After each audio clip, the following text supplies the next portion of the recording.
तो चलिए हम लोग स्टार्ट करते हैं ना अपने PYQ को, ठीक है। एक इसमें मेरा फेस आपको यहाँ पे नहीं दिखेगा कॉर्नर पे, क्योंकि मैं बैठ के चेयर पे बैठ के वीडियो नहीं बना रहा हूँ, मैं बेड पे बैठ के बना रहा हूँ। तो क्या मतलब मोबाइल सेट करने में दिक्कत होगी मुझे, क्योंकि यार सुबह गया था मैं अपलोड करने छत पे, ठंडी लग गई यार मुझे। तो फिर भी मैं ट्राई करूँगा कि तुम्हें सारी चीज़ें अच्छे से एक्सप्लेन कर दूँ, कि बैठूँगा नहीं क्योंकि यार ठंडी बहुत ज़्यादा लग रही है। तो मैं ट्राई करूँगा कि सारी चीज़ें तुम्हें अच्छे से एक्सप्लेन कर दूँ, तो अच्छे से देखना। मैं स्टार्ट कर रहा हूँ। क्वेश्चन नंबर, ये भी पहली वीडियो होगी अवतार सीरीज़ की जिसमें मेरा मतलब फेस नहीं दिख रहा है कॉर्नर पे। आगे से मैं ट्राई करूँगा कि दिखे, लेकिन चलो ठीक है, कोई बात नहीं, देखते हैं। चलो क्वेश्चन नंबर 1 देखो ज़रा। देखो हमारे पास दे दिया वैल्यू, हमसे पूछ रहा है रिड्यूसिंग पावर, कह रहा है the reducing power of metal. तो ये बताओ मुझे, मैंने क्या बोला था यार, जिसकी SRP ज़्यादा, ठीक है, वो ऑक्सीडाइजिंग पावर उसका ज़्यादा होगा। जिसकी SRP कम, उसकी रिड्यूसिंग पावर ज़्यादा होगी, यही बोला था ना। तो चेक कर लो किसकी SRP सबसे कम है। तो तुम्हें दिख रहा होगा, पहले चेक करना होता है रिडक्शन में है कि नहीं। देखो ये भी रिडक्शन हो रहा है, ये भी रिडक्शन हो रहा है, ये भी रिडक्शन, ये भी रिडक्शन हो रहा है ना। तो चारों का हम लोग डाटा भर लिख लेते हैं। पहला है -1.66, दूसरा है 0.80, तीसरा है -2.93 और चौथा है 0.74। तो ये बताओ सबसे कम SRP किसका है। सबसे कम SRP किसका है। जितना कम SRP होगा उतना ज़्यादा हमारे पास क्या होगा, रिड्यूसिंग पावर होगा। तो सबसे कम SRP देखो किसका है, पोटेशियम का। ये देखो किसका है, ये लिखता हूँ मैं। ये था हमारे पास एल्युमिनियम का, ये Ag का, ये पोटेशियम K का, और क्रोमियम का। फास्फोरस का क्या होता है, फास्फोरस का P होता है, पोटेशियम K, ठीक है। तो सबसे कम ये है ना, निगेटिव में जितना ज़्यादा उतना कम होगा, यानी सबसे ज़्यादा रिड्यूसिंग पावर होगा K का। उसके बाद है -1, उसके बाद होगा एल्युमिनियम का, उसके बाद कौन है, क्रोमियम, उसके बाद कौन है, Ag। यानी कि पहले का ऑप्शन हो जाएगा हमारे पास B। कोई दिक्कत, समझ गया ना क्या किया हूँ। SRP पूछा था हमसे, मैंने सारी चीज़ इसमें थोड़ा सा मैं डिटेल में तुम समझा रहा हूँ, ताकि क्योंकि मेरा फेस है नहीं, तो मैं मेरा हाथ वगैरह का एक्सप्रेशन तुम्हें दिखेगा नहीं, तो मैं फिर ऐसे धीरे धीरे कर रहा हूँ, तो समझ गया। दूसरा देखो, हाफ सेल पोटेंशियल दे दिया हमसे, सेल पोटेंशियल बताओ। ई सेल का फॉर्मूला क्या होता है बताओ तो। E0 cathode minus E anode, यही होता है ना। E cathode minus E anode, ठीक है, एक नोट मत करो। तो E कैथोड इसमें से कैसे पहचानोगे। कैथोड मतलब क्या होता है, जिसका रिडक्शन हो। एनोड मतलब जिसका ऑक्सीडेशन हो। चेक कर लो किसका रिडक्शन हो रहा है, किसका रिडक्शन हो। देखो जिंक का हो रहा है ऑक्सीडेशन, तो जिंक का यहाँ पे रहेगा माइनस में, -0.676, और कैथोड का हो रहा है रिडक्शन, तो 0.34। बस Ag का देखो ना, Ag का रिडक्शन हो रहा है ना, Ag का रिडक्शन हो रहा है +1 से। Ag जो है +1 से 0 में जा रहा है, इसका रिडक्शन हो रहा है। और जिंक जो है, यहाँ देखो जिंक जो है, इसका ऑक्सीडेशन हो रहा है। इसी इक्वेशन से देख लो, जिंक से रेडियन +2 में जा रहा है और रिड्यूस हो रहा है। तो यहाँ से हमारा आंसर क्या हो जाएगा, 0.34 + 0.76, 716 1.10 वोल्ट हो जाएगा, यानी कि इसका हो जाएगा हमारे पास C। तुम्हें ना समझ में आए तो एक मेथड और होता है इसको करने का, मैं कई बार बता चुका हूँ। जिसका SRP ज़्यादा होता है उसका होता है रिडक्शन, ठीक है। तो SRP देखो किसका ज़्यादा है इसमें, -0.76 0.34। तो SRP ज़्यादा है किसका, Ag का, यानी Ag का क्या होगा, रिडक्शन हुआ, यानी Ag हमारा क्या होगा, कैथोड होगा, ठीक है। तो यहाँ से भी कर सकते हो अगर ये ऑक्सीडेशन नंबर से ना समझ में आए तो। चलो तीसरा देखो, SRP दिया हुआ, कह रहा है स्ट्रॉन्गेस्ट ऑक्सीडाइजिंग। तो अभी मैंने क्या बोला, SRP जितना ज़्यादा होगा उतना ज़्यादा ऑक्सीडाइजिंग एजेंट होगा, ठीक है। और SRP जितना कम होगा उतना ज़्यादा रिड्यूसिंग नेचर होगा, यही बोला ना। तो देखो स्ट्रॉन्गेस्ट ऑक्सीडाइजिंग कौन होगा, जिसका SRP सबसे ज़्यादा। SRP सबसे ज़्यादा किसका, फ्लोरीन का। तो फ्लोरीन सबसे ज़्यादा होगा। और देखो एक ही ऑप्शन है, सबसे कम SRP इसका होगा, रिड्यूसिंग होगा। सबसे कम SRP किसका है, देखो इसका है 0.53। तो हो गया ना तीसरा का पहला। फिर देखो 3 मेटल दिया हमको, X Y Z। X का दिया है 1.2 वोल्ट, इसका 0.5 वोल्ट, इसका -3 वोल्ट। हमसे कह रहा है रिड्यूसिंग पावर, तो मैंने क्या बोला था, SRP ज़्यादा तो ऑक्सीडाइजिंग पावर ज़्यादा, SRP कम तो रिड्यूसिंग पावर ज़्यादा। तो SRP सबसे कम किसका है, Z का है। फिर किसका है, Y का है। फिर किसका, X का है, ZYX। गलती हो गई क्या, गलती हो गई क्या हमारा, Z होगा एस आर पी, अच्छा ये माइनस में 1.2 है, माइनस में 1.2 है ना, माइनस 1.2 है। तो जेड देखो यहाँ पे, देखो माइनस यहाँ पे लिखा हुआ है, यहाँ पे देखो यहाँ पे, तो हो जाएगा क्या, जेड सबसे ज़्यादा, फिर एक्स, फिर वाई, यानी कि सी, यानी कि सी, चौथा का सी। ठीक है, पांचवा देखो फिर से हमसे पूछा सेल पोटेंशियल, तो फिर सेल पोटेंशियल का फॉर्मूला लगाते हैं। ई सेल इक्वल टू क्या होगा, ई कैथोड, एस आर पी आप कैथोड, ये सब एस आर पी है, एस आर पी आप cathode minus S R P आप एनोड। चेक कर लो। देखो अब हमको देखो दोनों, देखो अब तुमको यहाँ पे देखो दिक्कत होगी, बहुत सारे लोगों को दिक्कत क्या होगी यहाँ पे, लेकिन कुछ हम मैंने जो बताया, देखो SN4 से SN+2 में जा रहा है, तुम कहोगे भैया ये भी रिडक्शन हो रहा है, और CR+3 से CR में जा रहा है, ये भी रिडक्शन हो रहा है। लेकिन मैंने तुम्हें क्या बोला था कि जिसका SRP ज़्यादा है उसका रिडक्शन होगा। तो इसका SRP दिया है 0.15, इसका SRP दिया है माइनस में 0.74, किसका SRP ज़्यादा है, इसका SRP ज़्यादा ना, तो इसका SRP ज़्यादा हुआ, इसका मतलब इसका रिडक्शन होगा, इसका मतलब ये कैथोड होगा। तो अगर ये कैथोड होगा तो जाहिर सी बात है ये वाला क्या होगा, एनोड होगा।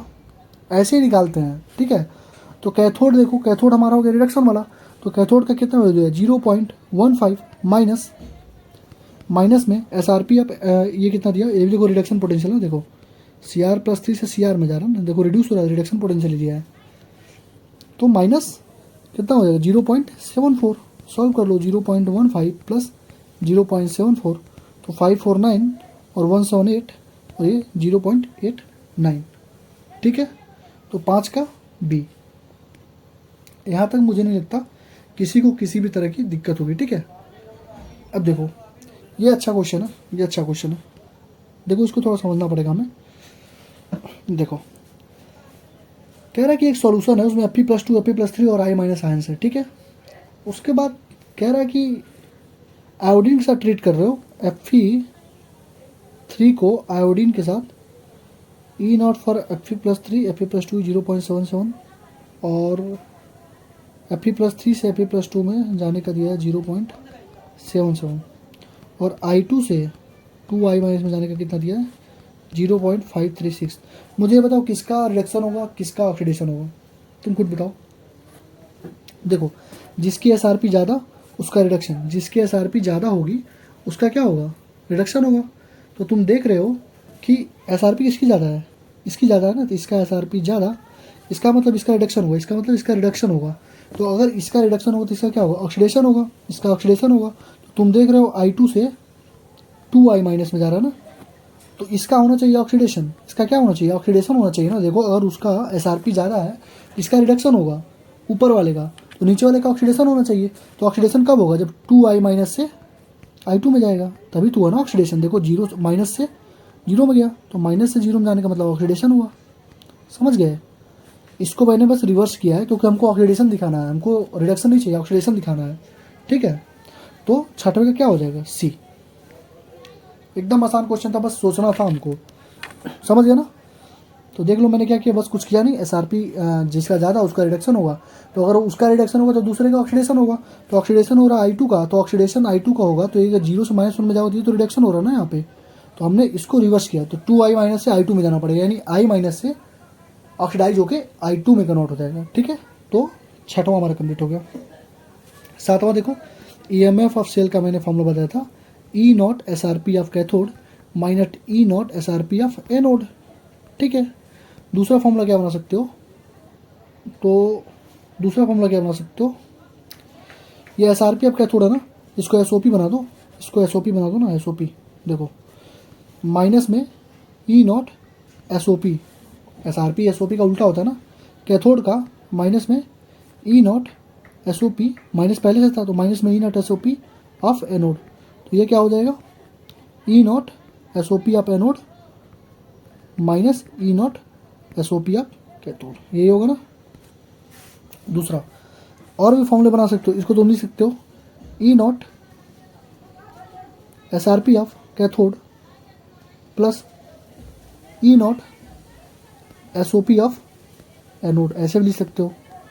SOP क्यों लिख सकते हो, देखो SRP को हमने क्या किया, माइनस में SOP लिख दिया, तो माइनस में प्लस हो गया, E0 SOP। तो हम लोग 4 मेथड्स लिख सकते हैं, चारों मेथड मैंने पहले बता दिया, तो हमारा ऑप्शन यहीं से मिल जाएगा। पहला देखो ऑक्सीडेशन पोटेंशियल ऑफ एनोड और रिडक्शन पोटेंशियल ऑफ कैथोड, गलत हो गया ना, क्या होता है रिडक्शन पोटेंशियल ऑफ कैथोड, नहीं हाँ पहला तो गलत हो जाएगा, पहला गलत हो गया, ठीक है। ये दूसरा देखो, oxidation potential of anode, oxidation potential of anode देख लो, इसको चेक कर लेते हैं। देखो यहाँ पे ये देखो ऑक्सीडेशन पोटेंशियल ऑफ, ये देखो यहाँ पे ये निकाला हूँ ना, कहाँ गया, ये देखो oxidation potential of anode plus reduction potential of cathode, यानी दूसरा हमारा सही है। तीसरा देखो reduction potential of anode plus reduction potential of cathode, ये गलत होता है ना, reduction potential of cathode minus anode होता है, तो ये गलत हो जाएगा। चौथा सही होगा, MF of the cell oxidation potential of anode minus, देखो oxidation potential of anode minus oxidation potential of cathode, ये देखो कुछ था नहीं, हमको बस अपना फॉर्मूला, एक ही फॉर्मूला हमको याद रखना है, E naught S R P minus E naught S O P, E naught S R P minus E naught S O P, और नहीं E naught S R P of cathode minus E naught S R P of anode, और E M F यहीं निकाल दो। ई not मत बोला करो, जैसे मेरी आदत हो गई तो ई बोलना, ठीक है। E M F, E naught तो इलेक्ट्रोड पोटेंशियल हो जाता है, ठीक है, तो ई नॉट मत बोला करो, ये बता दिया है तुम्हें, समझ लेना। तो बस इतना याद रखो, इसी को प्लस माइनस करके S R P equal to होता है माइनस में एस ओ पी, या यूज करके अपना लगा लो। सातवें का क्या दिया है, डी दिया है, ठीक है। आठवें का देखो, कह रहा है कि कौन सा स्ट्रॉन्गेस्ट ऑक्सीडाइजिंग एजेंट है, तो पहले दोनों में चेक कर लेते हैं हम लोग कौन सा एस आर पी इसकी ज़्यादा। तो मैंने बोला था एस आर पी जिसकी ज़्यादा वो होगा ऑक्सीडाइजिंग पावर ज़्यादा उसका, तो एस आर पी किसका ज़्यादा, देखो माइनस 0.35 ज़्यादा है कि माइनस 0.71 ज़्यादा है, बताओ माइनस 0.71 ज़्यादा है कि कौन सा ज़्यादा है। तो तुम्हें दिख रहा होगा कि पहले चीज़ ये देख लो किस में दिया है, ये एक चीज़ हमेशा ध्यान रखना। ये देखो +2 से जा रहा है +3 में, पहले चेक करो एस आर पी दिया कि नहीं। ये +2 से +3 में जा रहा है, ऑक्सीडेशन हो रहा है, इसका मतलब दिया है एस ओ पी का वैल्यू दिया है माइनस में 0.77, तो एस आर पी क्या हो जाएगी प्लस में 0.77। इसका चेक कर लो, ये है +2 में, ये है +3 में, ये एस ओ पी का वैल्यू दिया है, एस ओ पी का वैल्यू दिया है, तो एस आर पी का वैल्यू कितना हो जाएगा प्लस में 0.35। तो बताओ दोनों में किसका एस आर पी ज़्यादा, तो हमको जाहिर सी बात है दिख गया हमको एस आर पी इसका ज़्यादा, नीचे वाले का ज़्यादा, तो या तो एफ पी +2 होगा या तो एफ पी +3 होगा, क्योंकि ये दोनों तो होगा नहीं ना, ये दोनों तो खत्म ना। अब हमको चेक करना है बस एफ पी +2 में और एफ पी +3 में। तो मैंने क्या बोला था, जो मैक्सिमम ऑक्सीडेशन स्टेट में होते हैं वो हमारे क्या होते हैं, ऑक्सीडाइजिंग इन नेचर होते हैं, वो केवल ऑक्सीडाइजिंग एजेंट की तरह काम करते हैं। तो ऑप्शन हमारा हो जाएगा 8 का पहला। आई होप कि चीज़ें क्लियर हो गई होंगी तुम्हें।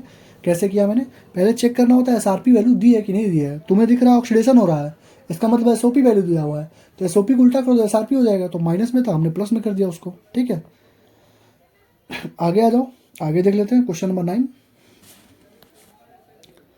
ई एम एफ दिया है 0.20, हमसे पूछ रहा है बताओ एक चीज़ यहाँ पे देखो, तुम सिंपल सा बात देखो, यहाँ से ए का ऑक्सीडेशन हो रहा है, ए प्लस में जा रहा है, यानी ए प्लस प्लस इलेक्ट्रॉन बनेगा, और बी प्लस का रिडक्शन हो रहा है, तो बी प्लस माइनस इलेक्ट्रॉन लेके क्या बनेगा, बी बनेगा, यही बनेगा ना, ठीक है। ओवरऑल रिएक्शन क्या होगा बताओ तो, A plus B plus plus electron gives A plus plus B plus electron, ये इलेक्ट्रॉन खत्म हो जाएगा, क्या बचेगा A plus B plus gives A plus plus B. ये हमारा रिएक्शन देख लो किस में है, तो 9 का ए, समझ गया ना। अरे ए यही होगा ना, ए से ए प्लस में जा रहा है, इसका मतलब यही हुआ, बी से बी प्लस में ये हुआ। और ये हमें हमसे पूछ रहा है सेल रिएक्शन क्या होगा, सेल रिएक्शन लिखना है। सेल रिएक्शन क्या होता है, हाफ हाफ सेल को जोड़ दो, सेल रिएक्शन हो जाएगा। सॉरी, क्वेश्चन नंबर 10 देखिए। अब यहाँ से ये सब अच्छे क्वेश्चन आते हैं हमारे पास। देखिए क्वेश्चन नंबर 10 में देखिए, कह रहा है कि Fe+2 से 2 इलेक्ट्रॉन लेके हम लोग किस में जा रहे हैं, Fe में जा रहे हैं, ठीक है ना। Fe+2 से 2 Fe में, तो इसका ई नॉट का वैल्यू कितना दिया, 0.441। ये बहुत आसान होता है लेकिन लोग फंस जाते हैं इसमें। और Fe+3 से 1 इलेक्ट्रॉन लेके Fe+2 में जा रहा है, इसका वैल्यू दिया है 0.771, और हमसे पूछा होगा तीसरे का वैल्यू Fe+2 Fe+3 गिव्स कर रहा है 3 Fe+2। मुझे ये बताओ मैं क्या करूँ कि ये रिएक्शन आ जाए। तो देखो यहाँ पे हमारा Fe है, हमको Fe यहाँ पे चाहिए ना, Fe हमको यहाँ पे चाहिए, राइट लेफ्ट हैंड साइड में चाहिए ना, राइट हैंड में दिया है, तो पहले वाले को रिवर्स करते हैं। तो रिवर्स करेंगे तो क्या हो जाएगा, Fe+2 इलेक्ट्रॉन, तो उसको रिवर्स करोगे तो ये ई नॉट कितना हो जाएगा, माइनस में 0.441। कोई दिक्कत नहीं होगी ना यहाँ तक। उसके बाद चाहिए हमको 2Fe+3, लेकिन यहाँ पे एक ही है तो इसको 2 से मल्टीप्लाई कर दो, तो ये हो जाएगा 2Fe+3 plus 2 electron gives 2Fe+2। ई नॉट का वैल्यू कितना होगा बाबू? 2 इंटू 0.771। तुरंत हो जाएगा गलत, तुम हो जाओगे परेशान। ई नॉट एक इंटेंसिव प्रॉपर्टी है। E naught does not depend on the stoichiometry, या किसी भी तरह के प्रोडक्ट मल्टीप्लाई करने पे ई नॉट का वैल्यू सेम ही रहता है। इसके पहले वाले पार्ट में बताया हूँ, अभी बता रहा हूँ, थियरी में भी पढ़ाया था जब फॉर्मूला पढ़ाया था। तो ठीक है, तो ई नॉट का वैल्यू उतना का उतना ही रहेगा। ई नॉट का वैल्यू कितना होगा बताओ? 0.771 ही रहेगा। तो टोटल ई नॉट कितना आ गया? दोनों को जोड़ना पड़ा ना हमको, दोनों को जोड़े तो आ गया, तो दो जोड़ दो, 0.441 और प्लस 0.771, तो 415, 7 4 11, 7 4 11 12, 1.215, 1.212, 1.212, 10 का डी। इंपॉर्टेंट है, ई नॉट का कंसेप्ट देख लेना। ई नॉट डिपेंड ही नहीं करता है, ई नॉट डिपेंड ही नहीं करता है, ई नॉट डिपेंड ही नहीं करता है, फंस के रह जाओगे। ठीक है, अगर 2 से मल्टीप्लाई कर दोगे इसमें तो आंसर गलत आ जाएगा, क्योंकि ई नॉट स्टोइकियोमेट्री पे डिपेंड नहीं करता है, बता चुका हूँ कई बार। ठीक है, तो इसको मैं यहाँ थोड़ा सा एडजस्ट कर देता हूँ, जो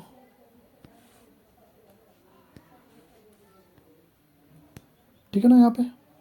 चलो थोड़ा जूम करके देख लेना इसको, पहले समझा दिया हूँ ना, फिर पॉज करके अपने खुद से सॉल्व करना। अब देखो क्वेश्चन नंबर 11। क्वेश्चन 11 कह रहा है कि Fe+2 और Fe है। ठीक है, ई नॉट का वैल्यू फिर से दे दिया -0.44 रिडक्शन में, और सॉरी Fe+3 से Fe+2 में जा रहा है, तो ई नॉट का वैल्यू दिया है 0.77। कह रहा है कि अगर तीनों को एक साथ रख दिया जाए तो क्या फ़र्क पड़ेगा? तीनों को अगर एक साथ रख देंगे तो क्या ही फ़र्क पड़ेगा, ये पूछ रहा है ना। तो ये बताओ, यहाँ पे तुम देख रहे होगे, बताओ SRP किसका ज़्यादा? बताओ SRP किसका ज़्यादा? SRP किसका ज़्यादा? तो तुम्हें दिख रहा होगा SRP ज़्यादा Fe+2 का, यानी इसका क्या हो रहा होगा? रिडक्शन हो रहा होगा, यानी इसका क्या हो रहा होगा? रिडक्शन हो रहा होगा ना, एनोड पे ऑक्सीडेशन होगा। तो Fe+2 से Fe, मतलब इसका रिडक्शन हो रहा है, लेकिन दिया है -0.44। और देखो, सॉरी गलती हो गया, बताओ SRP किसका ज़्यादा? SRP इसका ज़्यादा ना, SRP इसका ज़्यादा, मतलब इसका क्या होगा? इसका होगा रिडक्शन, और ऊपर वाले का क्या होगा? ऑक्सीडेशन होगा। ठीक है, तो ऊपर वाले का ऑक्सीडेशन होगा तो क्या हो जाएगी? Fe चला जाएगा Fe+2 में। ये मतलब लिखा हुआ था रिडक्शन में, लेकिन डाटा से हमको मालूम चला ये ऑक्सीडेशन होगा इसका, तो ऑक्सीडेशन लिख दो इसका, +2 इलेक्ट्रॉन। और कैथोड पे क्या हो जाएगा? इसका रिडक्शन होगा Fe+3 प्लस इलेक्ट्रॉन गिव्स करेगा क्या? Fe+2। ठीक है, कोई दिक्कत यहाँ तक नहीं होगी। हमसे पूछा है कि अगर तीनों को एक साथ रख दिया जाए तो क्या होगा? तो टोटल रिएक्शन इसका लिख लो, जोड़ दो, हाफ सेल रिएक्शन क्या होगा? Fe प्लस Fe+3, यहाँ पे 2 इलेक्ट्रॉन है ना, यहाँ पे एक है, 2 से मल्टीप्लाई कर दो, इसको क्या दिक्कत है? 2Fe3 गिव्स करेगा 2Fe+2 प्लस Fe+2, यानी ये हो जाएगा 3Fe+2 और ये हो जाएगा Fe+2Fe+3। अच्छा क्वेश्चन था ये, अच्छा क्वेश्चन था, फंसा देगा। तो हमें दिख रहा होगा कि जैसे जैसे अगर हम लोग एक साथ रख देंगे तो ये दोनों मिलके, यानी ये दोनों मिलके, ये दोनों मिलके, ये दोनों मिलके ये बना रहे हैं। ठीक है, तो ये दोनों मिलके अगर ये बना रहे हैं तो हमको क्या मालूम चल रहा है कि Fe+3 ये जितना ज़्यादा डिक्रीज हो रहा है, ठीक है, उतना ज़्यादा ये बन रहा है। यही होगा ना, रिएक्टेंट घटता है तभी तो प्रोडक्ट बनता है। तो Fe+3 हमारा डिक्रीज हो रहा है, Fe+2 डिक्रीज कहाँ है? Fe+2 तो बन रहा है, ये तो अनचेंज तो रहेगा नहीं। Fe+3 डिक्रीज हो रहा है, Fe+3 डिक्रीज हो रहा है, Fe+3 ये सही है, Fe+3 इंक्रीज कहाँ हो रहा है? समझ गया ना। तो हाफ सेल लिखना था, हाफ सेल रिएक्शन लिखने के बाद हमको समझाना था कि इसको कैसे अप्रोच करेंगे। क्वेश्चन अच्छा था, पूछा था मतलब तीनों को रखने पे क्या होगा, तो रिएक्शन लिख लो, रिएक्टेंट घटेगा प्रोडक्ट बढ़ेगा, बस अपना काम हो गया। क्वेश्चन नंबर 12 ज़रा देख लीजिए आप, फिर से वही दिया, ये तो एकदम आसान क्वेश्चन, देखो यही लगा देता हूँ। देखो तुम्हें दिख रहा होगा दोनों ऑक्सीडेशन दिया है, दोनों ऑक्सीडेशन दिया है। ठीक है, तो हम लोग पहले देख लेते हैं SRP किसका ज़्यादा। मतलब दोनों ऑक्सीडेशन है ना, तो दोनों का SRP चाहे कुछ भी करो, कोई दोनों बराबर ही होगा ना। अरे जेड एन प्लस टू ये माइनस 0.76 हो जाएगा, ये माइनस 0.44 हो जाएगा। बताओ कौन ज़्यादा, बताओ कौन ज़्यादा। एसआरपी किसका ज़्यादा, आयरन वाले का ज़्यादा ना, एसआरपी आयरन वाले का ज़्यादा। तो आयरन का होगा रिडक्शन, यहाँ पे देखो दिया भी है, यहाँ पे दिया भी हुआ है, तो आयरन का होगा रिडक्शन और इसका होगा ऑक्सीडेशन। ठीक है, तो अपना वैल्यू रख दो। ई सेल इजकल टू क्या हो जाएगा बताओ, ई सेल इजकल टू क्या हो जाएगा। एसआरपी किसका हो रहा है रिडक्शन, माइनस में 0.44 माइनस में माइनस 0.76 हो जाएगा, माइनस में 0.44 प्लस 0.76 हो जाएगा कितना, प्लस में 0.32 वोल्ट। समझ गए ना। सारी चीज़ को एसआरपी में लिखना स्टार्ट करो, पहले क्वेश्चन देखते ही पहले एसआरपी लिखो। ठीक है, एसआरपी लिख लो, उसके बाद एसआरपी से हमको सारी चीज़ें मालूम है कैसे कैलकुलेट करना, तो हम लोग कैलकुलेट कर देंगे। एसआरपी क्या होता है, E naught cathode minus E naught anode, तो ई नॉट कैथोड पे ये हो जाएगा रिडक्शन होगा, माइनस में माइनस माइनस प्लस हो जाएगा, खत्म कहानी। कह रहा है कि इलेक्ट्रोकेमिकल सेल है। ठीक है, इलेक्ट्रोकेमिकल सेल है। देखो PtS2 1 ATM दिया ना, ये कौन सा सेल होता है बताओ तो, कौन सा सेल होता है बताओ, कौन सा सेल होता है PtS2 वाला, कंसंट्रेशन सेल होता है ना। देखो सब पढ़ा चुका हूँ पहले ही तुम्हें, फिर भी दिखा, देखो ये कंसंट्रेशन सेल होता है, P2 सारे प्रेशर वगैरह आते हैं तो कंसंट्रेशन सेल होता है। तो ये कंसंट्रेशन सेल है हमारे पास। और देखो HCl का कंसंट्रेशन दिया है 0.1 मोलर, CH3CWS का कंसंट्रेशन दिया है 0.1 मोलर। कह रहा है EMF ऑफ दिस सेल कभी भी जीरो नहीं होगा, यानी कि EMF हमको जीरो नहीं करना है। EMF जीरो कब नहीं होगा, जब दोनों का pH अलग अलग होगा। तेरे का डी, तेरे का डी, तेरे का डी, pH मतलब क्या, pH मतलब क्या बाबू, H+। दोनों का कंसंट्रेशन, कंसंट्रेशन अगर डिफरेंट होगा, कंसंट्रेशन अगर डिफरेंट होगा तो कहाँ से जीरो होगा, देखो देखो एक बार, कंसंट्रेशन ही अगर डिफरेंट हो गया हमारा, अगर हमारा कंसंट्रेशन ही डिफरेंट हो गया, कंसंट्रेशन डिफरेंट हो गया तो कहाँ से कभी ये जीरो कभी होगा ही नहीं, कंसंट्रेशन अगर डिफरेंट हो गया तो। ठीक है, ई सेल निगेटिव पॉजिटिव आ जाएगी। तो 13 का डी, 13 का डी। 14 देखो, लिथियम का रिडक्शन, ये भी रिडक्शन, ये भी रिडक्शन, ये भी रिडक्शन दिया इतना। स्ट्रॉन्गेस्ट ऑक्सीडाइजिंग एजेंट जिसका एसआरपी सबसे ज़्यादा, वो स्ट्रॉन्गेस्ट ऑक्सीडाइजिंग एजेंट। सबसे एसआरपी किसका ज़्यादा होगा, निगेटिव में सबसे कम कौन है, वो सबसे ज़्यादा होगा। माइनस में 2.37 किसका है, माइनस में 2 Mg+2 14 का बी। देख लो सबसे कम किसका है, -2.37 है ना। तो निगेटिव में सबसे कम मतलब सबसे ज़्यादा होगा एसआरपी इसका, तो एसआरपी जितना था उतना ऑक्सीडाइजिंग एजेंट। कह रहा है कि solution of potassium bromide KBr को ट्रीट कर रहे हो किसके साथ, लिबरेट कर गया ब्रोमीन, ये बताओ KBr है ना, किसके साथ हम लोग ट्रीट करें कि Br2 गैस निकल जाए, Br2 गैस निकल जाए। तो मुझे ये बताओ कि Br2 जो ऑक्सीडाइजिंग नेचर वाले होंगे, ऑक्सीडाइजिंग नेचर वाले क्या करते हैं, Br माइनस में है ना, तो Br माइनस को Br2 में करना है, यानी निगेटिव से जीरो में करना है, यानी ऑक्सीडाइजिंग एजेंट चाहिए। ऑक्सीडाइजिंग एजेंट कौन होते हैं, ऑक्सीडाइजिंग पावर किसका ज़्यादा होगा, जितना ज़्यादा एसआरपी होगा उतना ज़्यादा ऑक्सीडाइजिंग पावर होगा।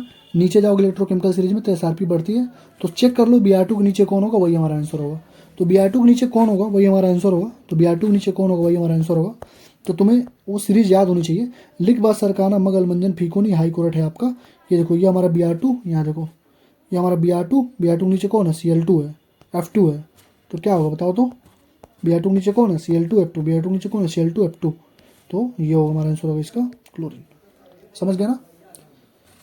कह रहा है कौन सा ब्रोमीन लिबरेट करे, तो पोटेशियम ब्रोमाइड -1 में है, तो लिबरेट कौन करेगा, -1 से जीरो में कर। देखो ब्रोमीन लिबरेट कब करेगा, जब Br माइनस में होता है और Br2 जीरो में होगा, तो माइनस में जीरो जा रहा है, नहीं ऑक्सीडाइजिंग नेचर चाहिए, तो ऑक्सीडाइजिंग नेचर किसका होगा, जो नीचे होगा ऑक्सीडाइजिंग कैरेक्टर होगा। 16 देखो, क्वेश्चन नंबर 16 में दिया है, हमसे पूछ रहा है डेल्टा G नॉट। तो सबसे पहले फॉर्मूला लिख लो, कुछ पढ़ो ही मत पहले, NF E नॉट सेल।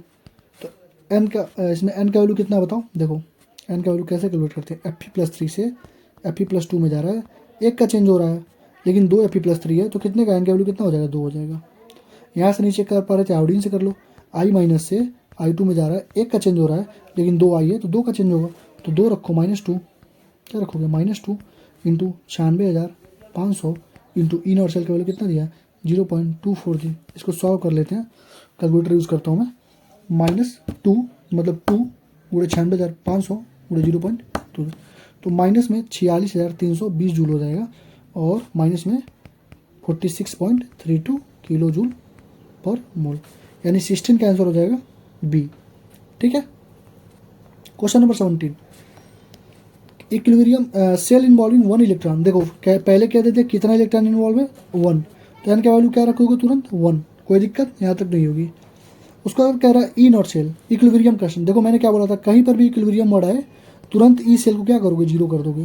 कहीं पर भी हाइड्रोजन सेल कंसंट्रेशन सेल आए तो तुरंत ई नॉट सेल को क्या कर दोगे, जीरो कर दोगे। तो यहाँ पे इक्विलिब्रियम है, ई सेल को जीरो, तो हमारा फॉर्मूला क्या होता है, E cell equal to E naught cell minus 0.059 upon N log के सी बोलो, या इसी को ऑक्सीडेशन बाई रिडक्शन बोलते हैं, या इसी को प्रोडक्ट बाई रिएक्टेंट बोलते हैं। ठीक है। तो देखो ई सेल को जीरो कर दोगे तो ई नॉट सेल कितना हो जाएगा 0.059 अपॉन एन, पॉजिटिव हो जाएगा इधर चला जाएगा, तो लॉग के सी, एन का वैल्यू 1 है, इसको हटा दो। ई नॉट सेल का वैल्यू कितना दिया 0.059 इजक्वल टू 0.059 लॉग के सी हो जाएगा, ये हो जाएगा 1, तो 1 इजक्वल टू लॉग के सी। एंटी लॉग ले लो, एंटी लॉग ले लो, एंटी लॉग ऑफ 1 क्या होता है 10 होता है, तो आंसर क्या हो जाएगा 10 हो जाएगा। 10 टू द पावर 10 1 है ना, 1 है ना, एंटी लॉग 0.059 0.059 है ना, 0.059 ई नॉट सेल का। अच्छा ये दिया ना, ये देखो यहाँ पे गलती हो रही है हमसे, ये देखो ये देखो ये 0.59 दिया हुआ है, यहाँ पे दिया हुआ 0.59। ठीक है, तो ये कितना हो जाएगा 10 हो जाएगा। 10 इजकल टू लॉग के सी, तो एंटी लॉग जब लोगे, एंटी लॉग जब लोगे तो क्या होता है, बस पावर पे चला जाता है, बस 10 पावर 10 हो जाएगा। अरे देखो 5 का एंटी लॉग निकालना है तो 10 पावर 5 हो जाएगा, 6 का 10 पावर 6 हो जाएगा, एन का 10 पावर एन हो जाएगा। ठीक है, 15.6 का निकालना है तो 15 प्लस 0.6 लिख दो, जितना बड़ा पावर होता है वो पावर में चला 10 और 15 चला जाएगा, और इंटू जो 0.6 का लॉग कितना होता है, लगभग 3 होता है, तो 4 होता है, तो 4 गुणे 10 और 15 हो जाएगा। कितनी बार बता चुका हूँ लॉग वाली वैल्यू। ठीक है ना, तो मुझे लगता है समझ गया कोई क्वेश्चन है। तो 10 पावर 10 17 का डी, 17 का डी। चलो आगे बढ़ो। कह रहा है इलेक्ट्रोकेमिकल सेल है ZnSO4 जा रहा है, EMF of the Daniell cell E1 है, when the concentration is change to 1 molar the COSO4 change to 001 the EMF changes to इतना। देखो दो इसमें इक्वेशन हमको बनानी पड़ेगी। पहला इक्वेशन देखो क्या बनेगा हमारा, पहला इक्वेशन देखो क्या बनेगा कि E cell is equal to E naught cell minus में 0.059 अपॉन एन, एन का वैल्यू 2 ही रहेगा, एन का वैल्यू 2 रहेगा, कोई दिक्कत नहीं है, क्योंकि जिंक से Zn+2 में जा रहा है ना, तो 2 रहेगा। तो लॉग पहले ऑक्सीडेशन बाई रिएक्टेंट, ऑक्सीडेशन कितने का हो रहा है देखो, जिंक का हो रहा है ऑक्सीडेशन, जिंक का हो रहा है ऑक्सीडेशन तो 0.01, और कापर का हो रहा है रिडक्शन, तो कापर का कितना है 1। देखो यहाँ पे जिंक दिया है, जिंक दिया है, जिंक दिया है 0.01 और कापर दिया है 1, तो पहला इक्वेशन हमारा ये बना। ठीक है, दूसरा इक्वेशन क्या बनेगा हमारा, दूसरा E cell is equal to E naught cell minus 0.059 upon 2 log oxidation किसका हो रहा है, ऑक्सीडेशन फिर से उन्हीं दोनों का होगा, लेकिन इस बार डाटा उल्टा दे दिया। डाटा क्या दे दिया, पहले ऊपर ऑक्सीडेशन 1 दे दिया जिंक का, और COSO4 का 0.01 दे दिया। इसको सॉल्व कर लेते हैं, E naught cell minus 0.059 upon 2 log, ये हो जाएगा 1 अपॉन 10 पे पावर माइनस 2 होगा ना, ऊपर जाएगा 10 का स्क्वायर हो जाएगा, तो 10 का स्क्वायर का मतलब होता है 2 log 10, 2 log 10 यानी E naught cell minus 0.059 upon 2 log 10 का स्क्वायर होता है 2 log 10, log 10 का वैल्यू होता है 1, 2 से 2 खत्म हो जाएगा, तो ये हो जाएगा ई नॉट सेल माइनस 0.059। इसको सॉल्व करोगे तो कितना होगा, ये भी log 10 होगा, ये log 10 का स्क्वायर 2 log 10 ये भी खत्म हो जाएगा, लेकिन ये हमारा प्लस में होगा, ये हमारा क्या होगा प्लस में होगा ना, तो ये E naught cell minus minus, तो ये log 10 का square 10 to the power minus 2, 10 to the power, ये देखो ये हो जाएगा 10 टू द पावर माइनस 2, तो माइनस 2 log 10 हो जाएगा, log 10 खत्म, माइनस 2 हो जाएगा, माइनस प्लस हो जाएगा। ठीक है, तो ये प्लस हो जाएगा, तो हो जाएगा ई नॉट सेल प्लस 0.59। ठीक है, तो मुझे ये बताओ E1 ज़्यादा है कि ये E2 ज़्यादा है, यही पूछा है, तो तुम्हें दिख रहा होगा कि E1 ज़्यादा है E2 से। ठीक है, 18 का बी, E1 ज़्यादा हुआ ना, क्योंकि देखो E1 का वैल्यू ई सेल प्लस कुछ जोड़ोगे तब जाके E1 आ रहा है, और E2 का वैल्यू देखो ई सेल में से इतना घटाना पड़ रहा है, यानी ई सेल अभी ये छोटा है, ये मान लो 20 रुपये था, तो ये 20 माइनस कुछ रुपया, मतलब ये 30, मतलब ये मान लो 20 रुपये था ई नॉट, उसमें से कुछ रुपया घटाएंगे तब ये आएगा, और ये 20 रुपया था तो 20 रुपये हम कुछ बढ़ाएंगे तब E1 आएगा। समझ रहे हो ना, 20 रुपये ऐसे करके चेक कर लो, तो E1 ज़्यादा होगा E2 से। तो 18 का बी, 19 नंबर देखो, मैं तुम्हें कब से चिल्ला चिल्ला कह रहा हूँ कि देखो ई सेल अगर पॉजिटिव है, यानी ई सेल अगर ग्रेटर देन 0 है, तो हमारा स्पॉन्टेनियस रिएक्शन होता है। क्या होता है spontaneous reaction? E cell greater than 0 होगा तो डेल्टा जी क्या होता है, माइनस में एन एफ ई सेल, यानी डेल्टा जी क्या होगा, निगेटिव हो जाएगा। ठीक है, डेल्टा जी क्या चाहिए, निगेटिव चाहिए। और हमको मालूम है कि डेल्टा जी इक्वल होता है माइनस में 2.303 आर टी लॉग के सी। ठीक है, यानी कि तुमसे पूछा है डेल्टा जी और इसमें रिलेशन ना, डेल्टा जी और इसमें रिलेशन, तो क्या हो जाएगा देख लो। पहला देखो ई नॉट का वैल्यू क्या दिया है, निगेटिव। ई नॉट का वैल्यू दिया निगेटिव, तो अगर ई नॉट बाबू निगेटिव है, अगर ई नॉट ही निगेटिव हो गया तो जाहिर सी बात है डेल्टा जी क्या होगा, पॉजिटिव होगा। और डेल्टा जी पॉजिटिव हो जाएगा तो मान लो डेल्टा जी की तुमने प्लस रख दिया तो पूरा लॉग के सी क्या हो जाएगा, निगेटिव है ना यहाँ पे, लॉग के सी माइनस हो जाएगा। तो डेल्टा जी 0 तो 19 का हो जाएगा ये, डेल्टा जी पॉजिटिव, के इक्विलिब्रियम लेस देन 1। ठीक है, के इक्विलिब्रियम निगेटिव नहीं होता, लेस देन 1 होता है। तो मैं एक कंसेप्ट में बता देता हूँ, चलो यहाँ पे लिख देता हूँ, इसको नोट करना होगा। तो देखो ई सेल अगर पॉजिटिव होगा, जी निगेटिव होगा। ठीक है, अगर ई इज ग्रेटर देन 0 है तो के इज ग्रेटर देन 1 होगा। समझ में आया? ई सेल लेस देन 0 है, डेल्टा जी ग्रेटर देन 0 होगा, और ई जितना लेस देन 0 होगा तो के इज लेस देन 1 हो जाएगा। इक्विलिब्रियम पे क्या होगा, ई 0 होगा तो के भी हमारा 0 हो जाएगा। समझ गया ना, ये हमारा कंसेप्ट होता है। ये अभी इक्विलिब्रियम कांस्टेंट यानी केमिकल इक्विलिब्रियम में तुम्हें पढ़ाया जाएगा, तो परेशान मत होना। तो क्वेश्चन नंबर 19 भी हमारा खत्म हो गया। अब देखो पूछ रहा है क्वेश्चन नंबर 20, बहुत अच्छा क्वेश्चन है। कह रहा है कि प्रेशर बता दो, the pressure of hydrogen required to make the potential of hydrogen electrode 0 in the pure water. कह रहा है हाइड्रोजन इलेक्ट्रोड को 0 करना है, यानी हमको सबसे पहली चीज़ ये देखो, हाइड्रोजन सेल है, कौन सा सेल है, हाइड्रोजन सेल। तो मैंने क्या बोला, ई नॉट सेल पहले 0 होगा। ठीक है, और ये कह रहा है कि प्रेशर बता दो कितना कि इलेक्ट्रोड भी 0 हो जाए, ई सेल भी 0 हो जाए, खत्म कहानी। तो प्रेशर क्या होगा देखो, E cell E naught cell minus 0.0591 upon 2 होता है हाइड्रोजन वाले सेल में, log pressure of H2 upon H plus का स्क्वायर। यही होता है ना, यही होता है ना बाबू। पढ़ाई करते रहो, कुछ नहीं, इसके बाहर कुछ नहीं आएगा, इसके बाहर कुछ नहीं आएगा, इतनी मैं गारंटी दे रहा हूँ, इतनी इसके बाहर कुछ नहीं आएगा। देखो pressure of H2 upon H plus का स्क्वायर, ई नॉट सेल का वैल्यू, तो सॉल्व कर दो, बात ही खत्म होगी। ये खत्म, ये खत्म, तो यहाँ से कितना हो जाएगा, ये खत्म, ये खत्म, तो यहाँ से कितना हो जाएगा बताओ। ये पूरा टर्म 0 हो गया, ये पूरा टर्म भी 0 हो जाएगा। ये देखो ये इधर आएगा, ये इधर पूरा 0, तो 0 इक्वल टू लॉग में PS2 अपन H प्लस का स्क्वायर। ठीक है, H प्लस देखो क्या है, इलेक्ट्रोड, प्योर वाटर है ना, प्योर वाटर, प्योर वाटर है, तो pH कितना होगा इसका, 7 होगा ना। pH कितना होगा, pH कितना होगा, 7 होगा, तो pH 7 होगा, तो H प्लस कितना होगा, H प्लस कितना होगा बताओ तो 10 टू पावर कितना हो जाएगा, -7।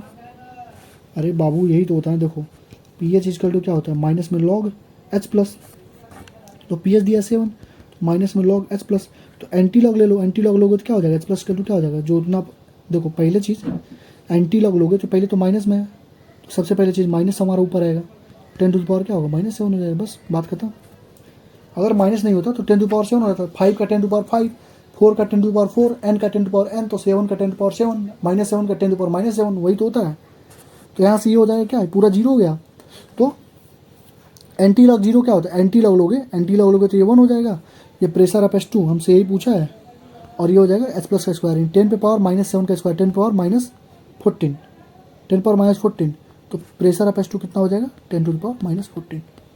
ठीक है, तो 20 का हमारा हो जाएगा, 20 का C। आई होप की चीज़ें समझ में आ रही होंगी। बस मैंने कुछ किया नहीं है, जो भी था मैंने बस सॉल्व कर दिया है, और एंटी लॉग ले लिया। एंटी लॉग 0 का वैल्यू 1 होता है, लॉग एंटी लॉग निकालना सिखा दिया हूँ ना, कितनी बार सिखाऊँ। देखो ऑक्सीडेशन पोटेंशियल ऑफ इलेक्ट्रोड पूछ रहा है, pH दिया है 10, तो मुझे देखो हाइड्रोजन गैस दिया ना, हाइड्रोजन सेल है, तो हाइड्रोजन गैस के लिए मैंने क्या अभी तुम्हें कुछ बताया था ना तुम्हें। देखो pH पूछ रहा है ना, नहीं pH नहीं पूछ रहा है, SRP पूछ रहा है, SRP, तो H प्लस, अरे यार कुछ नहीं होगा यार, कुछ भी नहीं है क्वेश्चन में। देखो फॉर्मूला लगा दो अपना आंसर आ जाएगा, फॉर्मूला लगा दो अपना आंसर आ जाएगा। हमसे H प्लस पूछा ना, तो पहले pH निकालो, pH क्या होगा 0.059, फॉर्मूला लगाओ यहाँ से, ई नॉट का वैल्यू माइनस में 0.059 इंटू pH। चलो लगा दो फार्मूला, कभी कभी भूल जाता हूँ फार्मूला में भी, माइनस में ये ई नॉट है, चलो लगा देता हूँ यहाँ पे। ई नॉट का वैल्यू क्या होगा, माइनस में 0.059 इंटू पी एच। तो कितना दिया 0.059 इंटू पी एच कितना है 10 है, तो 0.59 हो जाएगा। और ये ऑक्सीडेशन पोटेंशियल पूछा, ये हमारा कितना निकला, ये एसआरपी निकला। तो ऑक्सीडेशन पोटेंशियल क्या होगा, माइनस में था ये तो प्लस में हो जाएगा 0.59। 21 का डी। हमने चीज़ों को आसान करके पहले से ही लिख लिया है कि माइनस में 0.059 इंटू पी एच ही होगा हाइड्रोजन का वैल्यू, हाइड्रोजन का ई सेल एसआरपी में। नहीं तो तुम याद करते रह जाओ, दिक्कत हो जाएगा तुम्हें। क्वेश्चन नंबर 22 देखो, क्वेश्चन नंबर 22। क्वेश्चन नंबर 22 में तुमसे सिंपल सी बात पूछ रहा है कि क्या पॉसिबिलिटी है फॉरवर्ड रिएक्शन, क्या फॉरवर्ड रिएक्शन हमारा हो पाएगा कि नहीं हो पाएगा। ठीक है, तो 22 का देख लो कैसे करेंगे। एनसीईआरटी में इसका तुम्हें मतलब कम से कम 3-4 क्वेश्चन कराया होगा उसने। फिजिबिलिटी ऑफ रिएक्शन वगैरह, फॉरवर्ड रिएक्शन मतलब क्या होता है, फिजिबिलिटी इन और सेल पॉजिटिव कर दो तो हमारा हो जाएगा। तो चेक कर लेते हैं, कोई दिक्कत नहीं है। देखो Mn2 प्लस है ना, यहाँ देख लेते हैं। पहले हम लोग क्या करते हैं, पहले चेक कर लेते हैं रिएक्शन होगा कि नहीं होगा। तो चेक कर लो, Mn+2 से जब Mn में जा रहा है तो ई नॉट का वैल्यू है माइनस में 1.18। ठीक है, Mn+2 में जब Mn+2 में जा रहा है तो ई नॉट का वैल्यू है माइनस में 1.51। अगर हम लोग इसका ई सेल निकालें तो ई कैथोड माइनस ई एनोड लिखना पड़ेगा। तो बताओ एसआरपी किसका ज़्यादा है, एसआरपी इसका ज़्यादा ना। निगेटिव में जो एसआरपी होती हैं वो ज़्यादा होती हैं। तो एसआरपी इसका ज़्यादा नहीं, इसका क्या होगा रिडक्शन, इसका रिडक्शन होगा, इसका रिडक्शन होगा। तो रिडक्शन को पहले लिखते हैं, तो क्या होगा माइनस में 1.18। ठीक है, माइनस में 1.18 और माइनस में एनोड का कितना होगा, एनोड का कितना होगा। अगर इसका रिडक्शन होगा तो इसका ऑक्सीडेशन होगा, इसका अगर रिडक्शन होगा तो इसका रिडक्शन होगा। तो माइनस में 1.51, तो ये हो गया माइनस में, ये हो गया माइनस में 2.69 वोल्ट। ठीक है, तो क्या हो रहा है, क्या है, कुछ नहीं हो रहा है यार, नॉन स्पॉन्टेनियस निगेटिव हो गया ना। ई सेल का वैल्यू निगेटिव होने का मतलब क्या हो गया, नॉन स्पॉन्टेनियस होगा, तो फॉरवर्ड रिएक्शन होगा ही नहीं। तो ऑप्शन नंबर डी हो जाएगा। बहुत ही अच्छा क्वेश्चन था, बहुत ही उम्दा क्वेश्चन था। ठीक है, कुछ हमको करना नहीं था, बस ई सेल निकालना था। ई सेल का वैल्यू होता है E naught cathode minus E naught anode. तो ई नॉट कैथोड का वैल्यू तुम देख लो कितना आ गया, माइनस में 1.18 आ गया। और ई नॉट एनोड का वैल्यू कितना होगा, माइनस में 1.51। ठीक, तो ये हमारे पास हो गया माइनस में ई नॉट, सही है ना, माइनस में 1.51 सही है। माइनस में ई नॉट एनोड है ना, तो माइनस में 1.51 हो जाएगा, क्योंकि इसका होगा ऊपर वाले का होगा रिडक्शन, तो इसका होगा ऑक्सीडेशन पोटेंशियल। ये जो है ऑक्सीडेशन पोटेंशियल दिया हुआ है। अरे ऊपर वाले का होगा रिडक्शन, तो नीचे वाले का होगा ऑक्सीडेशन। तो ऑक्सीडेशन पोटेंशियल दिया हुआ है, इसको एसआरपी में कन्वर्ट कर लो। एसआरपी में क्या हो जाएगा 1.51 हो जाएगा, फिर घटा दो 1.51 को, बस अपना आंसर आ गया। मुझे पता था यही डाउट होगा, लोग सोचेंगे कैसे माइनस 1.51 को मैंने माइनस में ही रखा, माइनस में प्लस क्यों नहीं हो रहा, क्योंकि वो एसओपी दिया हुआ है। एसओपी को एसआरपी में कन्वर्ट करो, बस बात ही खत्म। ये देखो आ गया हमारा क्वेश्चन, बहुत ही अच्छा। इसको देखो कैसे सॉल्व करते हैं, कुछ है नहीं बट है, जो भी है अच्छा है। ठीक है, इसको यहाँ रखता हूँ। चलो 23 देखो कह रहा है कि पोटेंशियल डिफरेंस कितना हमको चाहिए होता है किसी भी रिएक्शन को, मतलब पोटेंशियल डिफरेंस कितना होगा, बस हमसे यही पूछा ना। तो ये बताओ पोटेंशियल डिफरेंस निकालने के लिए तुम्हारे पास कौन सा फॉर्मूला था, बताओ। पोटेंशियल डिफरेंस का मतलब क्या था, ई सेल ही तो होता है, ई नॉट सेल। तो ई नॉट सेल निकालने के लिए तुम कौन सा फॉर्मूला, देखो सीधे फॉर्मूला लगाओ ना, delta G naught equal to minus में N F E naught cell. ठीक है, क्योंकि गिब्स एनर्जी दिया हुआ है तो हमको गिब्स एनर्जी के टर्म वाला फॉर्मूला निकालना है। तो ई नॉट सेल क्या हो जाएगा हमारे पास, delta G naught upon N F minus में डेल्टा जी नॉट कितना दिया बताओ, तो डेल्टा जी नॉट कितना दिया है 960 माइनस में किलो जूल का मतलब 10 से पावर 3 अपन एन को अभी एन रखते हैं, फराडे 96,500, कोई दिक्कत। एन का वैल्यू को कैसे निकालेंगे, 2/3 Al2O3 से 4/3 Al में जा रहा है। हमको रिएक्टेंट से मतलब होना चाहिए। देखो हमको मालूम है कि एक एल्युमिनियम Al+3 से Al में जाता है, तो 3 का चार्ज होगा ना, 3 का एन का वैल्यू कितना होगा 3 होगा। ठीक है, यहाँ पे कितने एल्युमिनियम है, यहाँ पे कितने एल्युमिनियम है, 2, तो 3 गुणे 2 कितने का चेंज होगा, 6 6 6 6, लेकिन कितना है 6, तो 6 गुणे 2/3, 3 दूना 6, 2 दूना 4, 4 होगा। तो एन का वैल्यू रखोगे 4, इसका आंसर आ जाएगा 0 0 0 0 2 कट गया और 96 96 5 4, ये हमारे पास हो जाएगा लगभग टोटल लगभग कितना हो जाएगा, 2.5 वोल्ट हो जाएगा, 2.5 वोल्ट होगा माइनस में।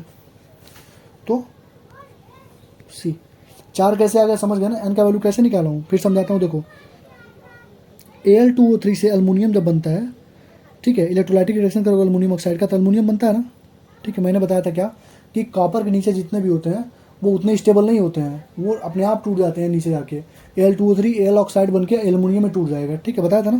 तो एल्युमिनियम बना तो हमको मालूम है Al+3 से एल्युमिनियम बनता है, यानी 3 इलेक्ट्रॉन का ट्रांसफर हो रहा है, ठीक है। तो हमको दिख रहा है एक एल्युमिनियम से 3 इलेक्ट्रॉन का ट्रांसफर हो रहा है, तो 2 एल्युमिनियम है ना, 2 एल्युमिनियम, देखो यहाँ 1 से 3 हो रहा है तो यहाँ पे 2 एल्युमिनियम है, 2 से कितने का होगा, 2 से मल्टीप्लाई करो 6 इलेक्ट्रॉन का।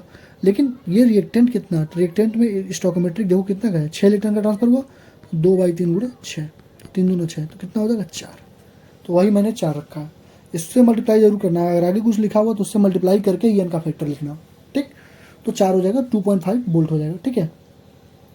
क्वेश्चन नंबर 24 देखो, ये भी मतलब अच्छा क्वेश्चन है और तुमको इतना मालूम होना चाहिए कि ई नॉट पूछा है तो तुम अगर डायरेक्ट जोड़ोगे तो गलत हो जाएगा, क्योंकि ई नॉट कौन सा वैल्यू है, इंटेंसिव है, और इंटेंसिव को डायरेक्ट हम लोग ऐड नहीं कर सकते, क्या यूज़ करेंगे, डेल्टा जी नॉट। एक्सटेंसिव होता है, डेल्टा जी नॉट क्या होता है, एक्सटेंसिव होता है, यहाँ से सॉल्व कर लेंगे। देखो कैसे करेंगे, बहुत आसान क्वेश्चन। देखो कह रहा है कि Cu+2 से Cu+ में जा रहा है, ठीक है, कितने का है, 0.15 वोल्ट, यही है ना, 0.15 वोल्ट, ठीक, और 0.15 वोल्ट ही होगा ना, 0.15 वोल्ट हो जाएगा, तो 0.15 वोल्ट हो जाएगा।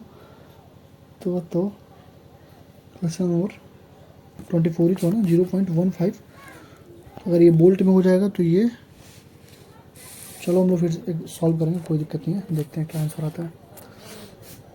Cu में क्या, ठीक है, और Cu से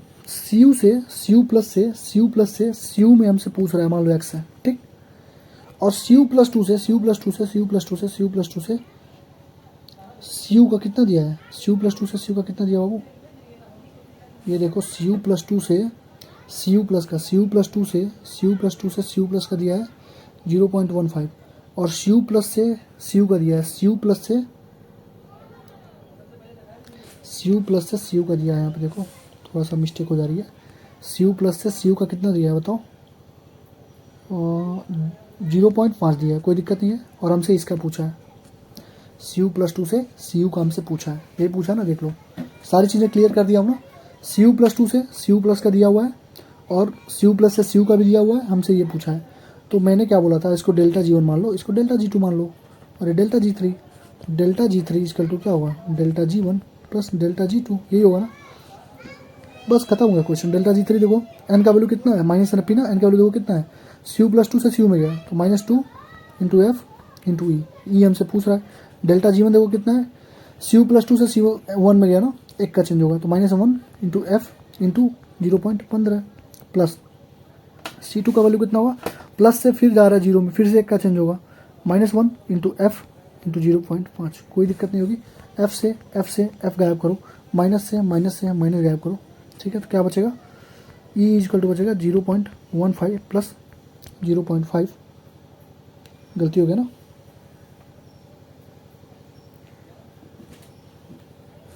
अपन टू होगा तो सही है, तो ये हो जाएगा 0.15 और 0.5, यानी कि एक सेकंड,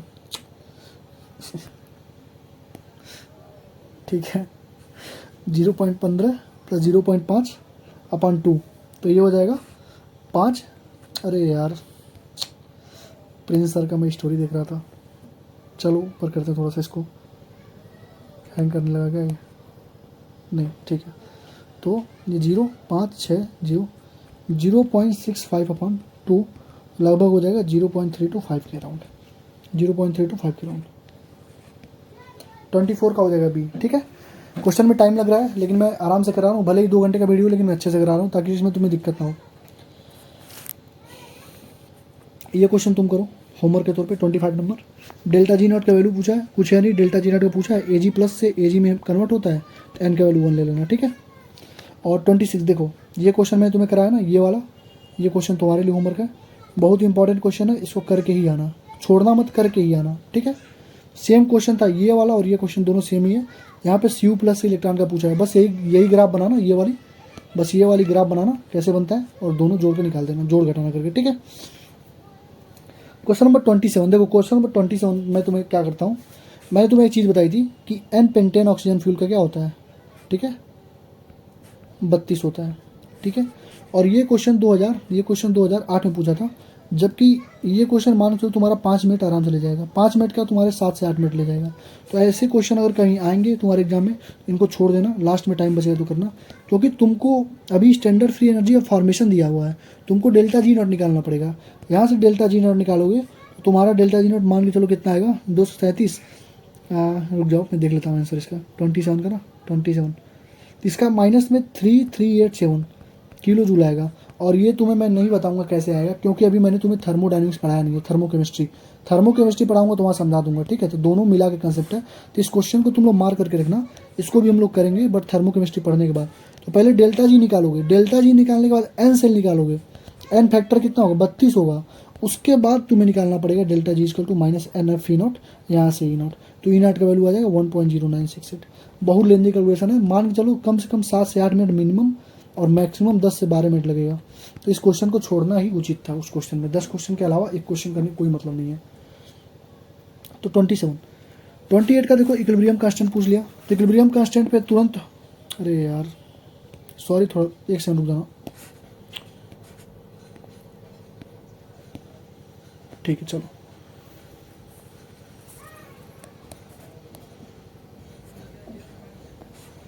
चलो इक्विलिब्रियम कांस्टेंट देखो, इक्विलिब्रियम का नाम जैसे आया हमने ई सेल को क्या कर दिया, 0 कर दिया।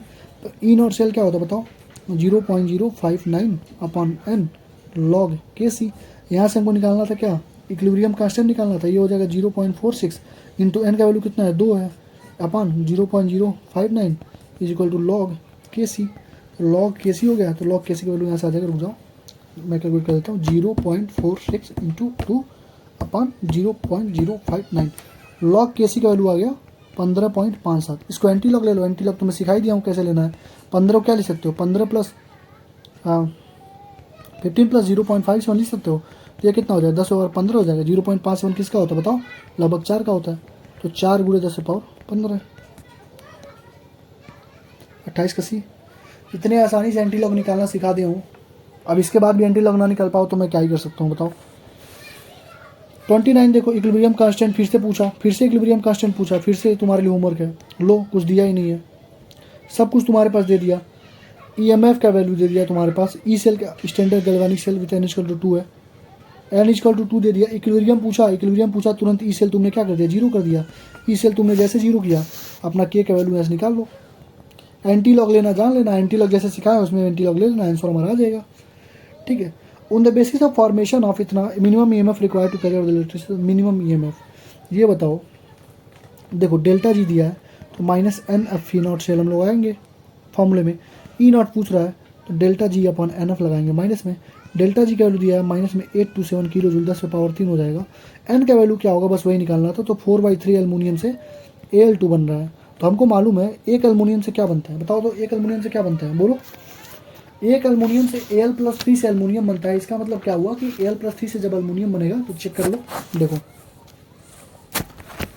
Al+3 से जब एल्युमिनियम बनाओगे तो एक Al से Al+3 में जाता है ना, तो 3 का चार्ज होता है ना, 3 का चार्ज होगा n का वैल्यू, लेकिन एक ही एल्युमिनियम है तो 3 का 3 ही रहेगा। वहाँ पे क्या था, वहाँ पे Al2O3 था ना, तो 1 से 3 होता था, लेकिन 2 एल्युमिनियम था तो 6 हो जाता था। यहाँ पे देखो एल्युमिनियम है, रिएक्टेंट से मतलब होता है हमको, तो 3 है, यहाँ पे एल्युमिनियम एक ही है तो 3 ही रहेगा, लेकिन 4/3 से तो 4/3 गुणे 3 कर दो तो कितना आ गया, 4 आ गया। एन का वैल्यू कितना हो जाए 4, तो एन का वैल्यू रख दो 4 गुणे 96,500, बस अपना सॉल्व कर लो। इसका आंसर हो जाएगा -827 इंटू 10 पावर इतना -2.4 2.14 आ जाएगा।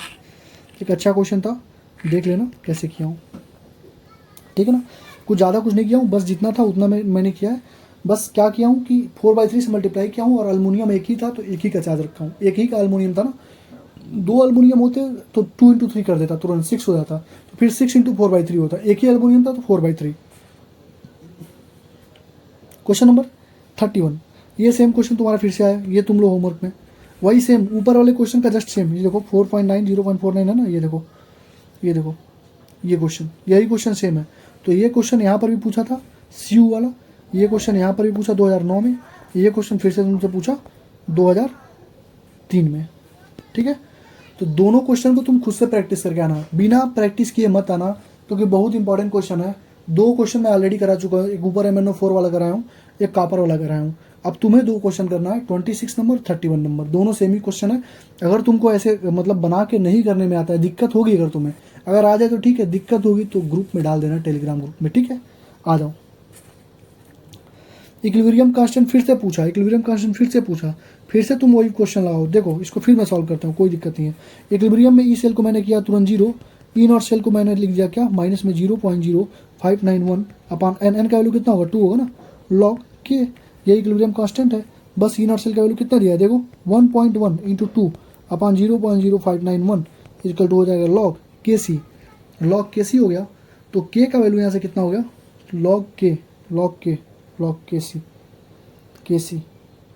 इसको सॉल्व कर लोगे, एंटी लॉग ले लेना, एंटी लॉग लेना मैं सिखा ही दिया हूँ, एंटी लॉग लेना मैं सिखा दिया। देखो कितना हो जाएगा, 2.2 अपान 0.0501, 2.2 अपान 0.050, 2.2 अपान 0.059, 9 है ना, 9 है। रुक जाओ, कर ही देता हूँ यार, रुको तुम, क्या ही तुम्हें परेशान करूँ मैं, रुक जाओ, सिखा देता हूँ एंटी लॉग निकालना तुम्हें। 2.2 डिवाइडेड बाई 0.059, ये आ जाएगा 372, 372 इक्वल टू हो जाएगा लॉग के सी। यहाँ से एंटी लॉग ले लेना, एंटी लॉग 372 का कितना आएगा, वही हमसे पूछा गया है। तो तुम्हें पहले दिख गया होगा 32 का डी होगा, 32 का डी होगा। क्यों दिखा बाबू, क्यों दिखा, क्योंकि तुम्हें दिख गया ना 37.2। इसको तुम क्या लिख सकते हो बताओ, तो इसको क्या लिख सकते हो बताओ, 37.2 लिख सकते हो, 10⁻37 हो जाएगा। और 0.2 का मतलब क्या होता है, लगभग 1 के बराबर हो जाएगा। 1 का कितना होता है, लॉग 2 का होता है, लॉग 2 का कितना होता है 0.3, लॉग 1 का क्या होगा, थोड़ा सा कम होगा, तो 10⁻37 हो जाएगा। बस हो गया अपना काम, कुछ होता नहीं, बस एंटी लॉग ले लो। ये देखो लिमिटिंग मोलार कंडक्टिविटीज, मैंने क्या तुम्हें बोला था कि अगर अगर अगर सिंपल सा अगर तुमसे लेमडा इक्विवेलेंट पूछे तो ऐड कर देना, लेकिन लेमडा एम पूछे तो तुम्हें उसका स्टोइकोमेट्री का यूज़ करना पड़ेगा। तो चेक कर लेते हैं हमसे क्या पूछा है, हमसे पूछा है लिमिटिंग मोलार, यानी हमको स्टोइकोमेट्री का यूज़ करना पड़ेगा। देखो पहले दिया H2SO4, तो क्या लिखेंगे 2H प्लस SO4 माइनस 2, कोई दिक्कत। K2SO4 2K plus SO4 minus 2, कोई दिक्कत नहीं। CH3COO माइनस CH3COO माइनस और K प्लस, इतना दिया हमको। हमसे क्या पूछा है, हमको यहाँ पे x दे दिया, हमको y दे दिया, z दे दिया। हमसे किसका पूछा है, CH3COO माइनस और H प्लस, ठीक है। तो यहाँ देखो हमको चाहिए CH3COO माइनस, ठीक है, और H प्लस, तो H प्लस हमको यहाँ से मिलेगा, तो H प्लस हमको यहाँ से मिलेगा। लेकिन हमें दिख रहा है, हमें क्या दिख रहा है, H प्लस क्या है 2 है, H प्लस क्या है 2 है, H प्लस क्या है 2 है ना। तो पहले इसको 1 करो, तो इसको x/2 करना पड़ेगा, क्या हो जाएगी x/2, ठीक है। तो x/2 करोगे तो ये हो जाएगा हमारे पास H प्लस, ये हो जाएगा SO4 माइनस 2/2 और ये हो जाएगा x/2, ठीक है। अब तुम्हें देखना पड़ेगा कि हमको H प्लस चाहिए इस साइड में, हमको H प्लस चाहिए इस साइड में, H प्लस चाहिए हमको इस साइड में, तो इसको रिवर्स करेंगे तो क्या हो जाएगा -x/2, कोई दिक्कत नहीं होगी। अब तुम्हें दिख रहा होगा अगर यहाँ पे सल्फेट -2 हो गया, अपान 2 हो गया, यहाँ पे तो एक ही सल्फेट, इसको भी अपान 2 करेंगे तभी तो कटेगा वो, क्योंकि हमको एक ही के, हमको यहाँ पे देखो 2 के है, हमको के को काटना है ना, तो एक के से कटेगा ना। तो के को मत देखो, बस सल्फेट को देख लो। सल्फेट देखो यहाँ पे हाफ हो गया, तो इसको भी हाफ होना पड़ेगा कटने के लिए, तो ये y/2 हो जाएगा। तो ये कितना होगा, हो जाएगा के प्लस सल्फेट अपान 2, ये y/2, बस ये माइनस में था x/2 क्यों रिवर्स किया था, और बस ये हमारा जेड था। अब जोड़ दो तीनों को जोड़ दो, हमारा आंसर आ गया। तो x नहीं Z plus x/2 minus x/2 plus y/2 solve कर दो, तो जेड x-2 33 है ना, जेड x-2 y/d, तो x-2 तो x माइनस y/2 कर दो ना, फिर x - y/2, रुक जाओ इसको प्रेस करता हूँ, क्वेश्चन तो हो गया, लेकिन फिर से करता हूँ, कोई दिक्कत नहीं।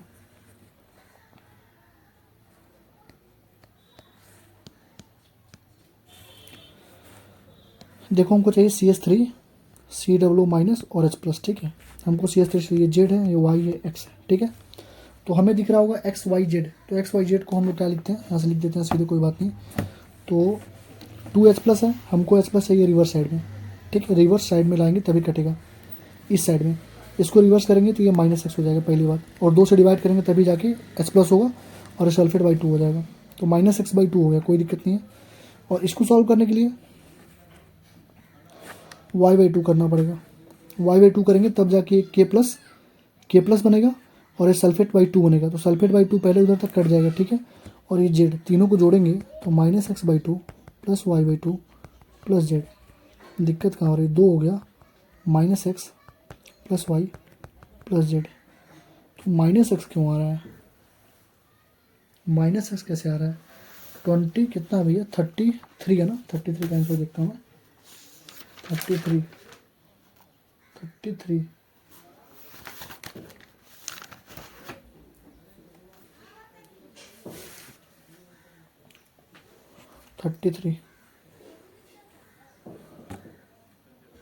अरे हो गया, अरे यार मैं खुद गलती कर रहा हूँ। सब कुछ सही है हमारा, सब कुछ सही है। हमको CH3 CW माइनस और H+ चाहिए ना, तो हमको इसको और इसको जोड़ना पड़ेगा, इसको घटाना पड़ेगा तभी तो होगा। यानी कि 3 2 1, हमको 1 + 3 - 2 करेंगे तभी तो आएगा। तो 1 + 3 कितना होगा, Z minus X/2, Z minus, देखो यार इतना टाइम ले लिया, इतना आसान क्वेश्चन ज़्यादा टाइम ले लिया, मुझसे परेशान कर दिया इसने। देखो Z प्लस -X/2, कोई दिक्कत, ठीक है, minus y/2, Z -X/2 -y/2, यही तो होगा। तो कितना हो जाएगा, Z हो जाएगा ना, Z, अच्छा ये प्लस होगा ना, Z + X/2, Z + X/2 होगा, Z + X/2, Z plus X/2 हो जाएगा ना, हाफ करेंगे तो H+ हो जाएगा, CH3CWH। यार इसने बहुत ज़्यादा टाइम ले लिया है, हमारा H+ ही रहेगा, ये हमारा X में ही रहेगा, क्योंकि हमको CH3CWH माइनस चाहिए, CH3CW माइनस और H+। यार बहुत आसान क्वेश्चन है यार, पता नहीं क्या हो गया मुझे। देखो CH3CW माइनस है, H+ हमको चाहिए, तो हमको सीधे सीधे इसको जोड़ना पड़ेगा ना। देखो इसको जोड़ देंगे हम लोग तो हमको CH3CWH मिल जाएगा, तो हमको इसको माइनस करने की क्या जरूरत थी, अपोजिट में ले जाना ही नहीं था इसको, वहीं से वहीं कट जाएगा वो। तो Z + X/2 - y/2, तो Z + X - y/2 हो जाएगा, इसका आंसर D होगा, ठीक है। बहुत ही इंपॉर्टेंट क्वेश्चन है और बहुत ईजी क्वेश्चन है, कुछ भी नहीं है। उड़ीसा नीट 2019 का तो ऐसे ही जान लो, बहुत ईजी क्वेश्चन है, कुछ है नहीं, बस इसने मतलब परेशान कर दिया बेमतलब का। क्या करना था हमको, जोड़ना। देखो कैसे मिलेगा तुमको, इसमें से इसको उठाओ, 3 2 1, 3 + 1 करके -2 करोगे तो ये मिलेगा। बस आधा करना होगा, क्योंकि ये लेमडा में 2 H+ है, एक H+ चाहिए, तो इसको आधा कर देना। बाकी ये K2SO4 है, ये 2K+ हो जाएगा, इसको भी आधा कर देना, बस अपना जोड़ दो, आंसर आ जाएगा, कुछ है ही नहीं। खुद से एक बार ट्राई कर लेना, बहुत आसान क्वेश्चन है। क्वेश्चन नंबर 34 देखो, कह रहा है मोलर कंडक्टिविटी बता दो इतना का। मोलर कंडक्टिविटी का फॉर्मूला क्या होता है यार, कप्पा इंटू 1000 अपान एम। कप्पा कितना दिया है, 5.76 इंटू 10⁻³ इंटू 10⁻3, 1000 को 10⁻3 लिख तो कट जाएगा। मोलारिटी कितना दिया, मोलारिटी 0.5, बताओ कितना होगा, 5.76 अपान का आधा, इतना होगा लगभग 11 होगा, 11.12 52, ठीक है। 25 देखो, 35 बहुत अच्छा क्वेश्चन है। कह रहा है डिग्री ऑफ आयनाइजेशन बताओ। डिग्री ऑफ आयनाइजेशन का मतलब क्या होता है, अल्फा बता दो। अल्फा इक्वल टू क्या होता है, λm अपन λ इनफाइनाइट। तो λ इनफाइनाइट दिया होता है, अभी देखना दिया होगा। और 0.1 मोलर का इतना एट इनफाइनाइट, देखो इनफाइनाइट पे दे दिया 238, तो क्या करना है, लिख दो λm इनफाइनाइट अपन 238 कर दो। अब λm निकाल लो, कप्पा इंटू 1000 अपन एम से। कंडक्टिविटी देखो दिया होगा, कंडक्टिविटी कितना दिया बताओ, तो कंडक्टिविटी कितना दिया बताओ, मोलर कंडक्ट कितना और मोलर कंडक्टेंस इतना, molar conductivity eight molar conductivity,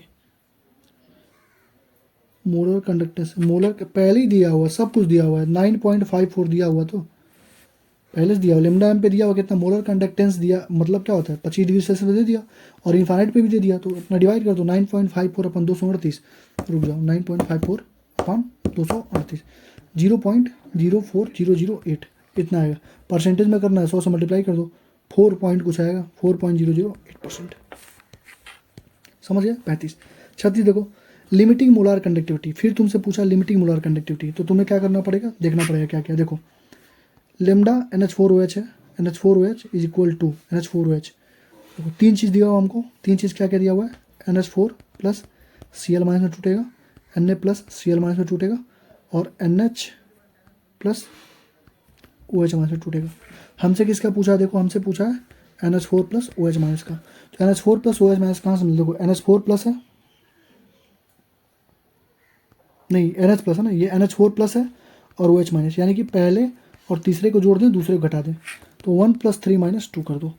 1 + 3 - 2 यानी NH4Cl plus NH4OH, NH4Cl plus NH4OH minus इतना 36 का C, 36 का D, NH4Cl प्लस NaOH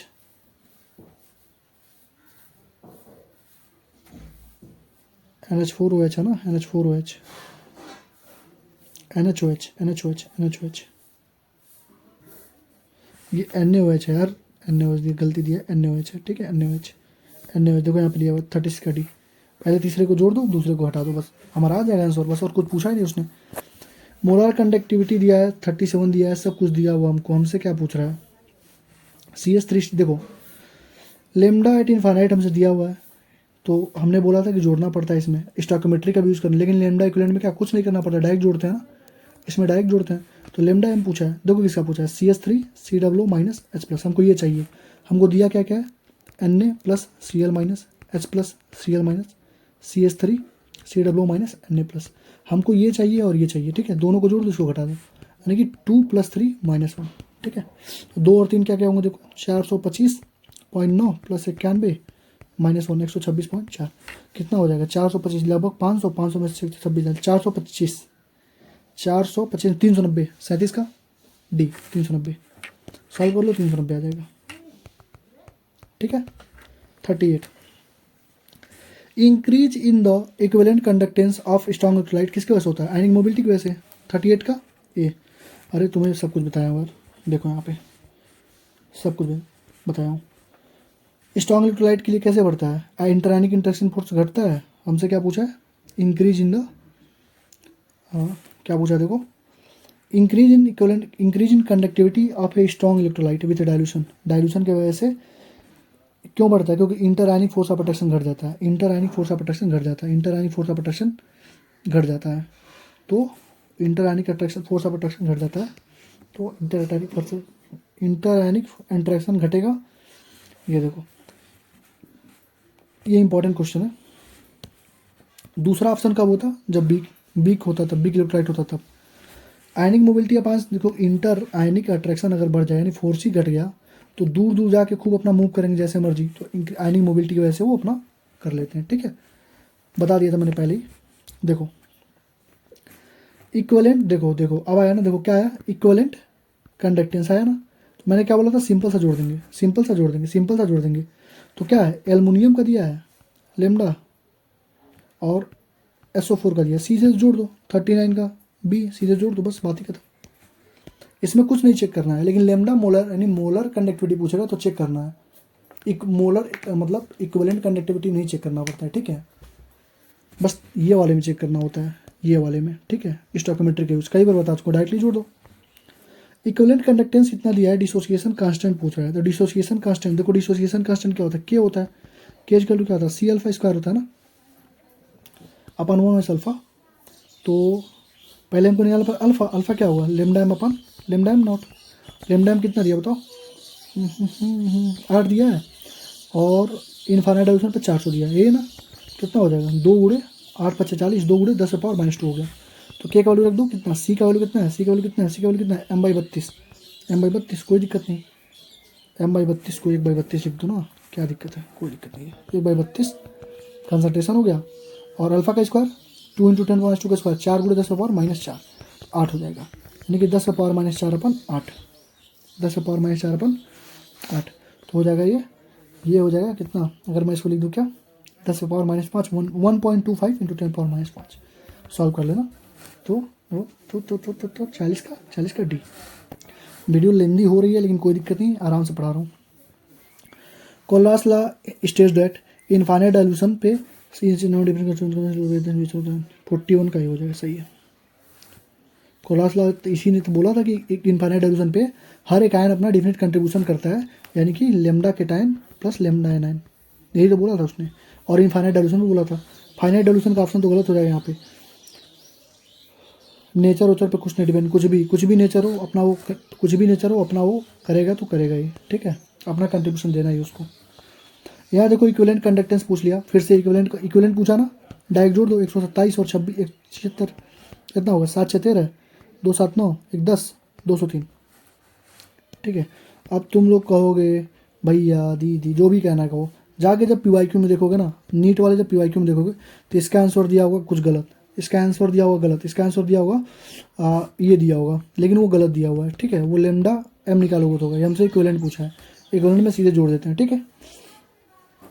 देखो स्पेसिफिक कंडक्टेंस अब दिया है 0.1, नॉर्मेलिटी केशियल सोल्यूशन। स्पेसिफिक कंडक्टेंस मतलब क्या, कंडक्टिविटी कितना दिया है 0.012 दिया है, रेजिस्टेंस दे दिया है 55 ओम, सेल कांस्टेंट। देखो कंडक्टिविटी इसका क्या होता है, जी इंटू जी स्टार होता है ना, ये हमारा सेल कांस्टेंट है, जी हमारा क्या होता है 1/r होता है, कप्पा इंटू जी स्टार, ये सेल कांस्टेंट है। तो सेल कांस्टेंट क्या हो जाएगा, कप्पा इंटू आर।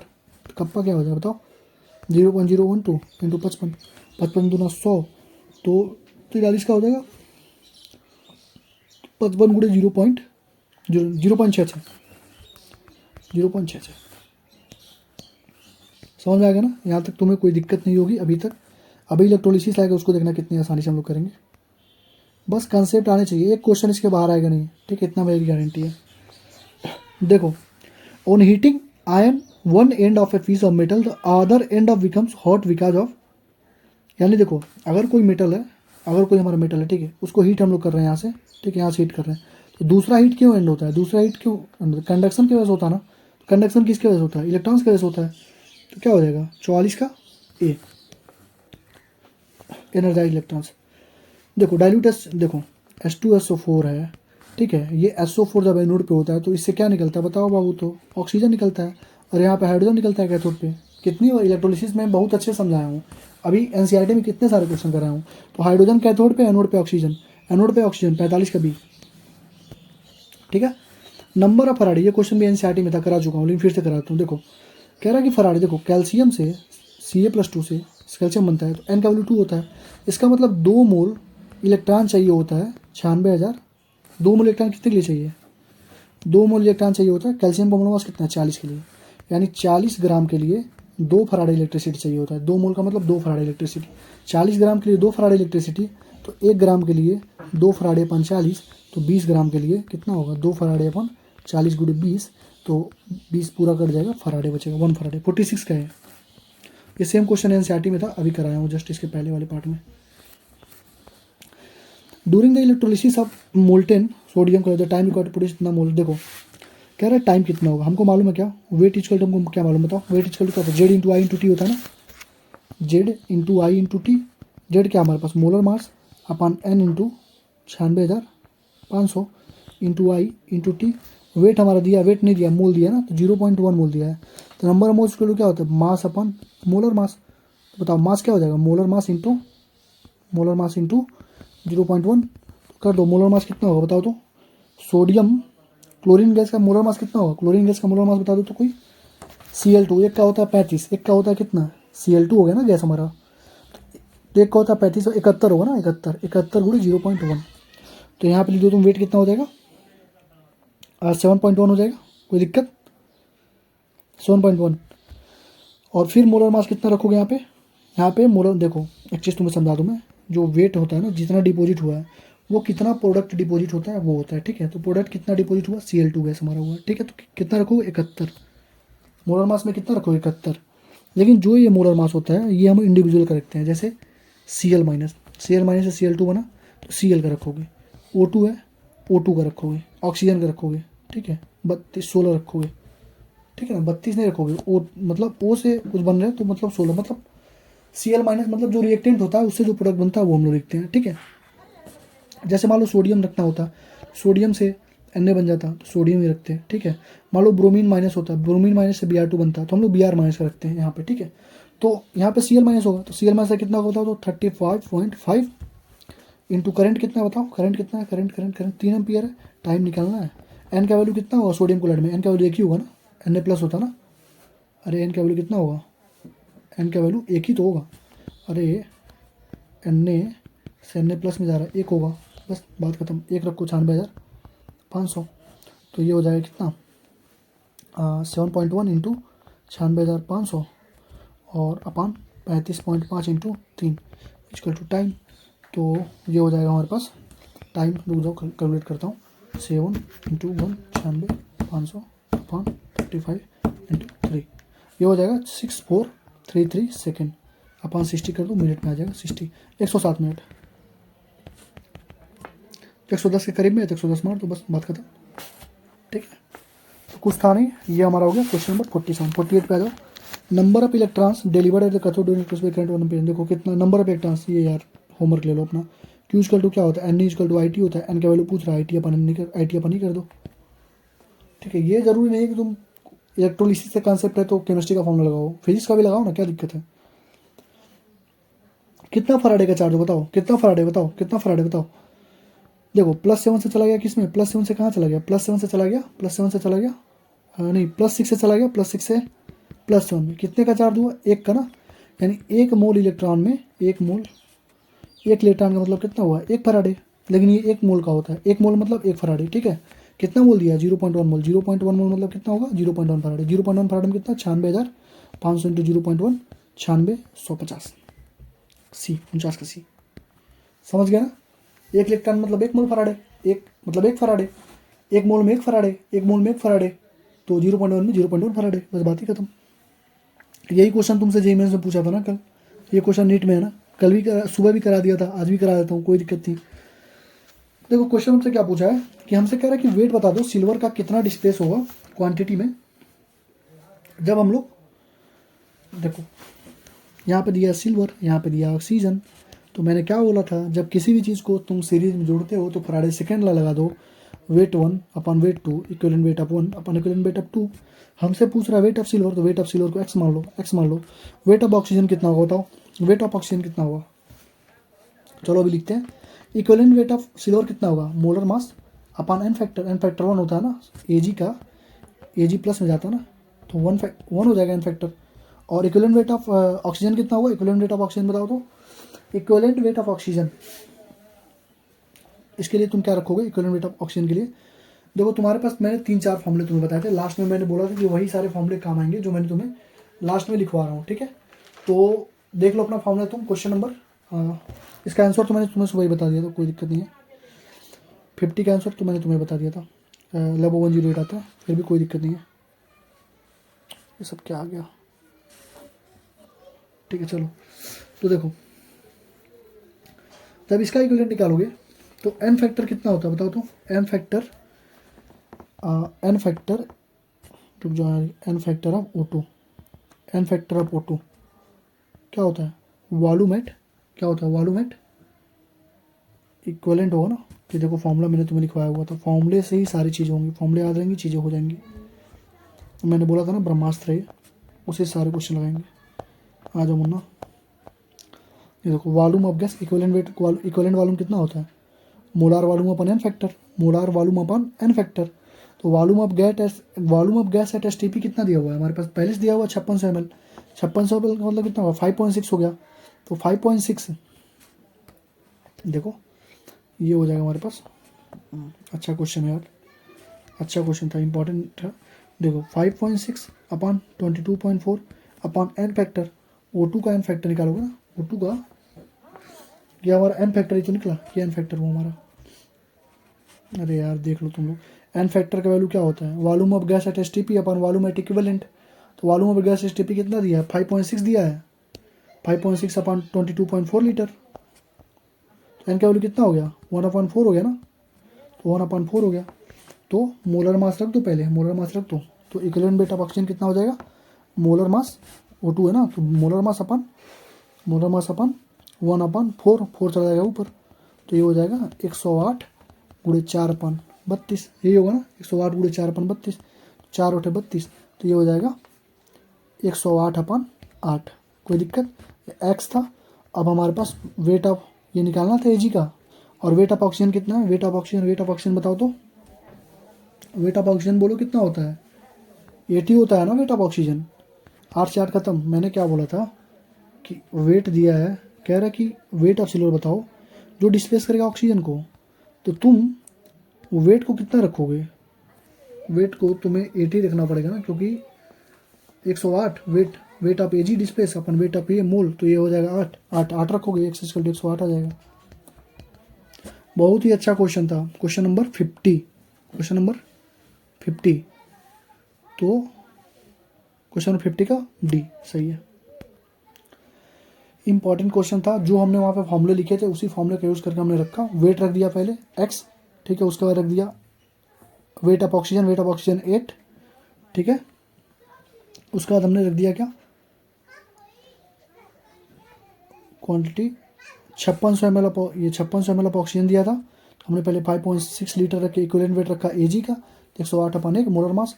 इसका 108 अपन एन फैक्टर होता है, तो एन फैक्टर ऑक्सीजन का कितना होगा? एन फैक्टर में निकाल दिया, मोलर मास अपन कितना आ गया 1/4 आया था, तो 4 ऊपर चला गया। तो यहाँ से सॉल्व करके हमने सॉल्व कर लिया एक्स इक्वल टू 108। और बहुत इंपॉर्टेंट क्वेश्चन है, एक बार सॉल्व कर लेना खुद से भी है, ठीक है। हाउ मेनी ग्राम्स ऑफ, देखो होमवर्क है तुम्हारे लिए, कुछ नहीं पूछा है। डब्ल्यू इक्वल टू क्या, जेड आई टी लगाओ। Z molar mass upon N F into I into T. Molar mass की जगह क्या रखो बताओ? कोबाल्ट का कितना है? 59 है, 59 रख देना। और करेंट की जगह रख देना, टाइम की जगह सेकंड में, टाइम को सेकंड में कन्वर्ट कर देना। और एन फैक्टर कितना होता है कोबाल्ट के लिए? एन फैक्टर बताओ कितना होगा, बताओ। अरे कोबाल्ट 2 में है ना, CO+2 में है, तो CO में जाएगा, तो एन का वैल्यू 2 रख देना, ठीक है। होमवर्क है तुम्हारे लिए। Al2O3 इज रिड्यूस्ड, देखो ये बहुत अच्छा क्वेश्चन, इसको मैं कराता हूँ। देखो 2 कॉन्सेप्ट लगेगा इसमें। एल्युमिनियम जो है, देखो Al2O3 में कह रहा है कि अगर हम लोगों ने करंट 4 × 10⁻⁴ एम्पियर, टाइम हमारा 6 घंटे के लिए यूज़ कर दिया, तो कितना मास ऑफ एल्युमिनियम प्रोड्यूस होगा?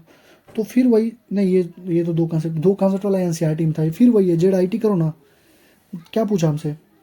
व्हाट मास ऑफ एल्युमिनियम, तो वेट इजकल टू क्या होगा? Z into I into T. Z equal to molar mass कितना होता है? मोलर मास एल्युमिनियम कितना? 27। अपन एन कितना होगा? एन कितना होगा? एल्युमिनियम का एन कितना होता है? 3 होता है ना। एल्युमिनियम का एन कितना होता है? 3 होता है। एल्युमिनियम का एन कितना होगा बताओ? एल्युमिनियम का एन कितना? 3 होता है ना। 3 गुणे आई की जगह क्या रखोगे? 4 × 10⁻⁴, और 6 घंटे में 6 × 60 × 60। इसको सॉल्व कर दो, इसका आंसर कितना दिया होगा? 52 ना। 52 का आंसर बताता हूँ मैं, 52 का 8.1। वो एनसीईआरटी वाला क्वेश्चन बहुत इंपॉर्टेंट था जो मैंने लास्ट में कराया। हाँ ये देखो 53 वाला अच्छा क्वेश्चन है। देखो सबसे पहले देखो क्या दिया है, ये अच्छा क्वेश्चन था, इसी की बात कर रहा था मैं। 4.5 ग्राम एल्युमिनियम है, देखो 4.5 ग्राम एल्युमिनियम है, डिपोजिट हो रहा है कैथोड पे। एन का वैल्यू कितना होगा? 3 होगा, कैथोड पे डिपोजिट हो रहा है।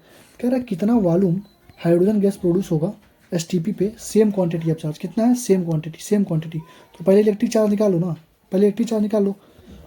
इलेक्ट्रिक चार्ज क्या होगा बताओ तो? इलेक्ट्रिक चार्ज हम लोग क्या निकालोगे?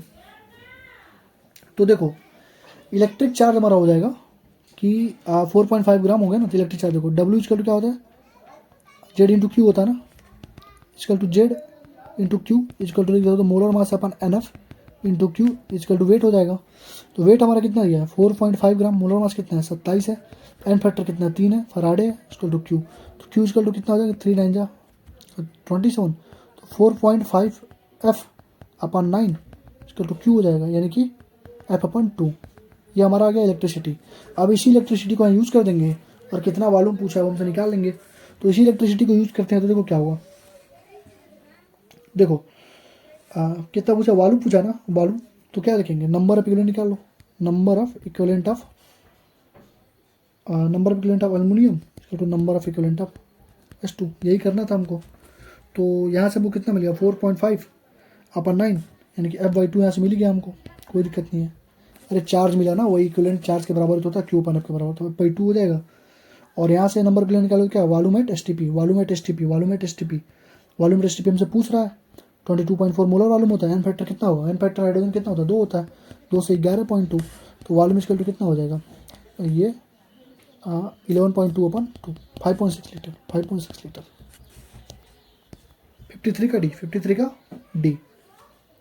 देखो सिंपल सा क्वेश्चन था, कुछ ज़्यादा इसमें करना नहीं था, बस ये था कि पूछा था सेम इलेक्ट्रिक चार्ज है तो पहले इलेक्ट्रिक चार्ज निकाल लो, फिर उसी इलेक्ट्रिक चार्ज को यहाँ अप्लाई करके अपना फॉर्मूला निकाल लो। और हमको पहले से मालूम था एन फैक्टर दोनों का बराबर होता है, तो एन फैक्टर देखो क्यू अपन एफ होता है, तो क्यू अपन एफ इसका किसके बराबर होगा, volume of gas at STP upon volume equivalent के, उसके बराबर कर दिया। ये ब्रह्मास्त्र है हमारा, ठीक है, इसी से सारे क्वेश्चन सॉल्व होते हैं। ठीक, चलो अब बाइट हो गया। आई होप कि क्वेश्चन चीज़ें तुम्हें समझ में आ रही होंगी, ठीक है। और मैं डिटेल में इसलिए करा रहा हूँ क्योंकि चेयर पे नहीं हूँ, चेयर पे बैठा होता तो बहुत जल्दी कराता। ठीक, इलेक्ट्रोलिसिस देखो, कह रहा है कि क्वेश्चन 54 में कह रहा है कि electrolysis of NaCl(Pt) electrode is taken H2 is liberated cathode.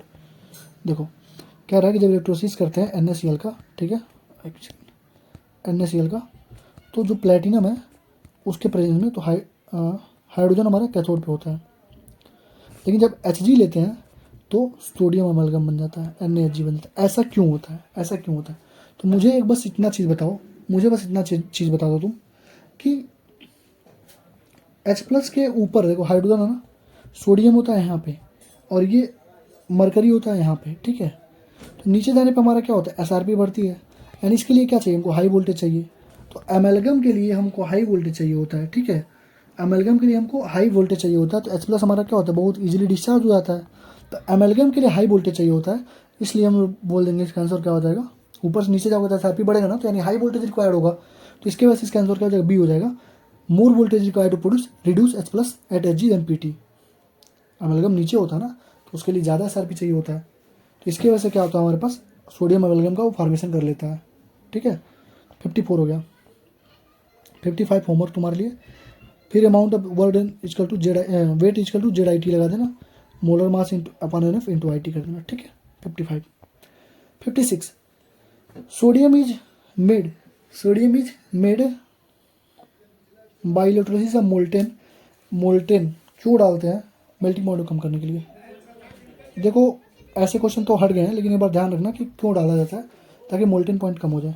देखो CuSO4 आ गया ना, फिर देखो बेटा CuSO4, बताओ डी ब्लॉक का एलिमेंट है, तो कैथोड पे क्या मिलेगा, Cu बनेगा, सल्फेट है, एनोड पे क्या मिलेगा, ऑक्सीजन मिलेगा। तो कैथोड पे कॉपर लिबरेटेड कैथोड, सल्फरेट नहीं, कॉपर लिबरेटेड कैथोड, ऑक्सीजन। 57 का बी, समझ गया ना। इलेक्ट्रोलिसिस का क्वेश्चन चुटकियों में निपटाते हैं, ठीक है। देखो डाइल्यूट H2SO4 है, H2SO4 है, बताओ एनोड पे ऑक्सीजन है, यहाँ पे हाइड्रोजन, तो एनोड पे क्या ऑक्सीजन मिलेगा, 58 का बी। देखो डिवाइस डेट कन्वर्ट एनर्जी, फिर देखो फ्यूल सेल को हाइड्रोजन कन्वर्ट तो फ्यूल सेल होगा, बात ही खत्म। 59 का सी। 60 का इफिशियंसी का मामला क्या होता है, delta G upon delta H होता है, equal to Q used upon Q supplied होता है, यही तो होता है ना, तो क्या हो जाएगा 60 का बी। कोई दिक्कत नहीं होगी। 61 का देखो, zinc can be coated on iron to produce galvanised iron but reverse. देखो कह रहा है कि जिंक को हम लोग, ये आयरन है ठीक है, जिंक को हम लोग आयरन के ऊपर पोष सकते हैं ताकि उससे बचा सकें, मतलब लेप लगा सकते हैं, लेकिन आयरन को, लेकिन जिंक है उसके ऊपर आयरन का हम लोग नहीं लगा सकते, आयरन का नहीं लगा सकते। क्योंकि क्यों नहीं होता, क्योंकि देखो ऊपर से नीचे दबाओगे, जिंक यहाँ पे आएगा, आयरन यहाँ पे आएगा, तो नीचे SRP इसका ज़्यादा होता है, ठीक, ऊपर वाला नीचे वाले को डिस्प्लेस कर देगा, इसके वजह से नहीं होता है। तो zinc has higher negative electrode potential than, zinc नीचे है, जिंक ऊपर है ना, जिंक ऊपर है, आयरन नीचे है, तो इसका SRP ज़्यादा होगा, यानी ये पॉजिटिव में होगा, ये नेगेटिव में होगा, तो नेगेटिव में किसका ज़्यादा होगा, नेगेटिव में ये ज़्यादा होगा ना, तो जिंक हैज़ हायर। 61 का डी, लैंग्वेज का खेल कुछ नहीं है। Most convenient method to protect the bottom of ship. देखो आयरन का है तो उसको कैसे बचा सकते हो तुम, आयरन का है तो कैसे बचा सकते हो, उसके ऊपर देखो जिंक को तुम कोट कर सकते हो आयरन पे, यानी आयरन के ऊपर कोई मेटल ले लो उसको कोट कर दो, आयरन के ऊपर कोई मेटल उसको कोट कर दो, तो 62 का बी हो जाएगा।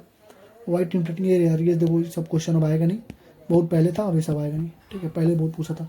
आयरन को कोरोजन से बचाने के लिए कौन सा प्लेटिंग करते हैं, आयरन को कोरोजन से बचाने के लिए कौन सा प्लेटिंग करते हो, जिंक प्लेटिंग करते हो। अभी क्वेश्चन ऊपर ही तुम पढ़े हो कि आयरन के ऊपर जिंक कर सकते हो, लेकिन जिंक के ऊपर आयरन नहीं कर सकते हो। देखो ये कह रहा है कि इतना सबका रिडक्स पोटेंशियल रिडक्शन दिया हुआ है, कह रहा है कि कौन सा रिएक्शन होगा नहीं, तो मुझे ये बताओ ऊपर वाला नीचे वाले को डिस्प्लेस करता है, ठीक है, तो जरा तुम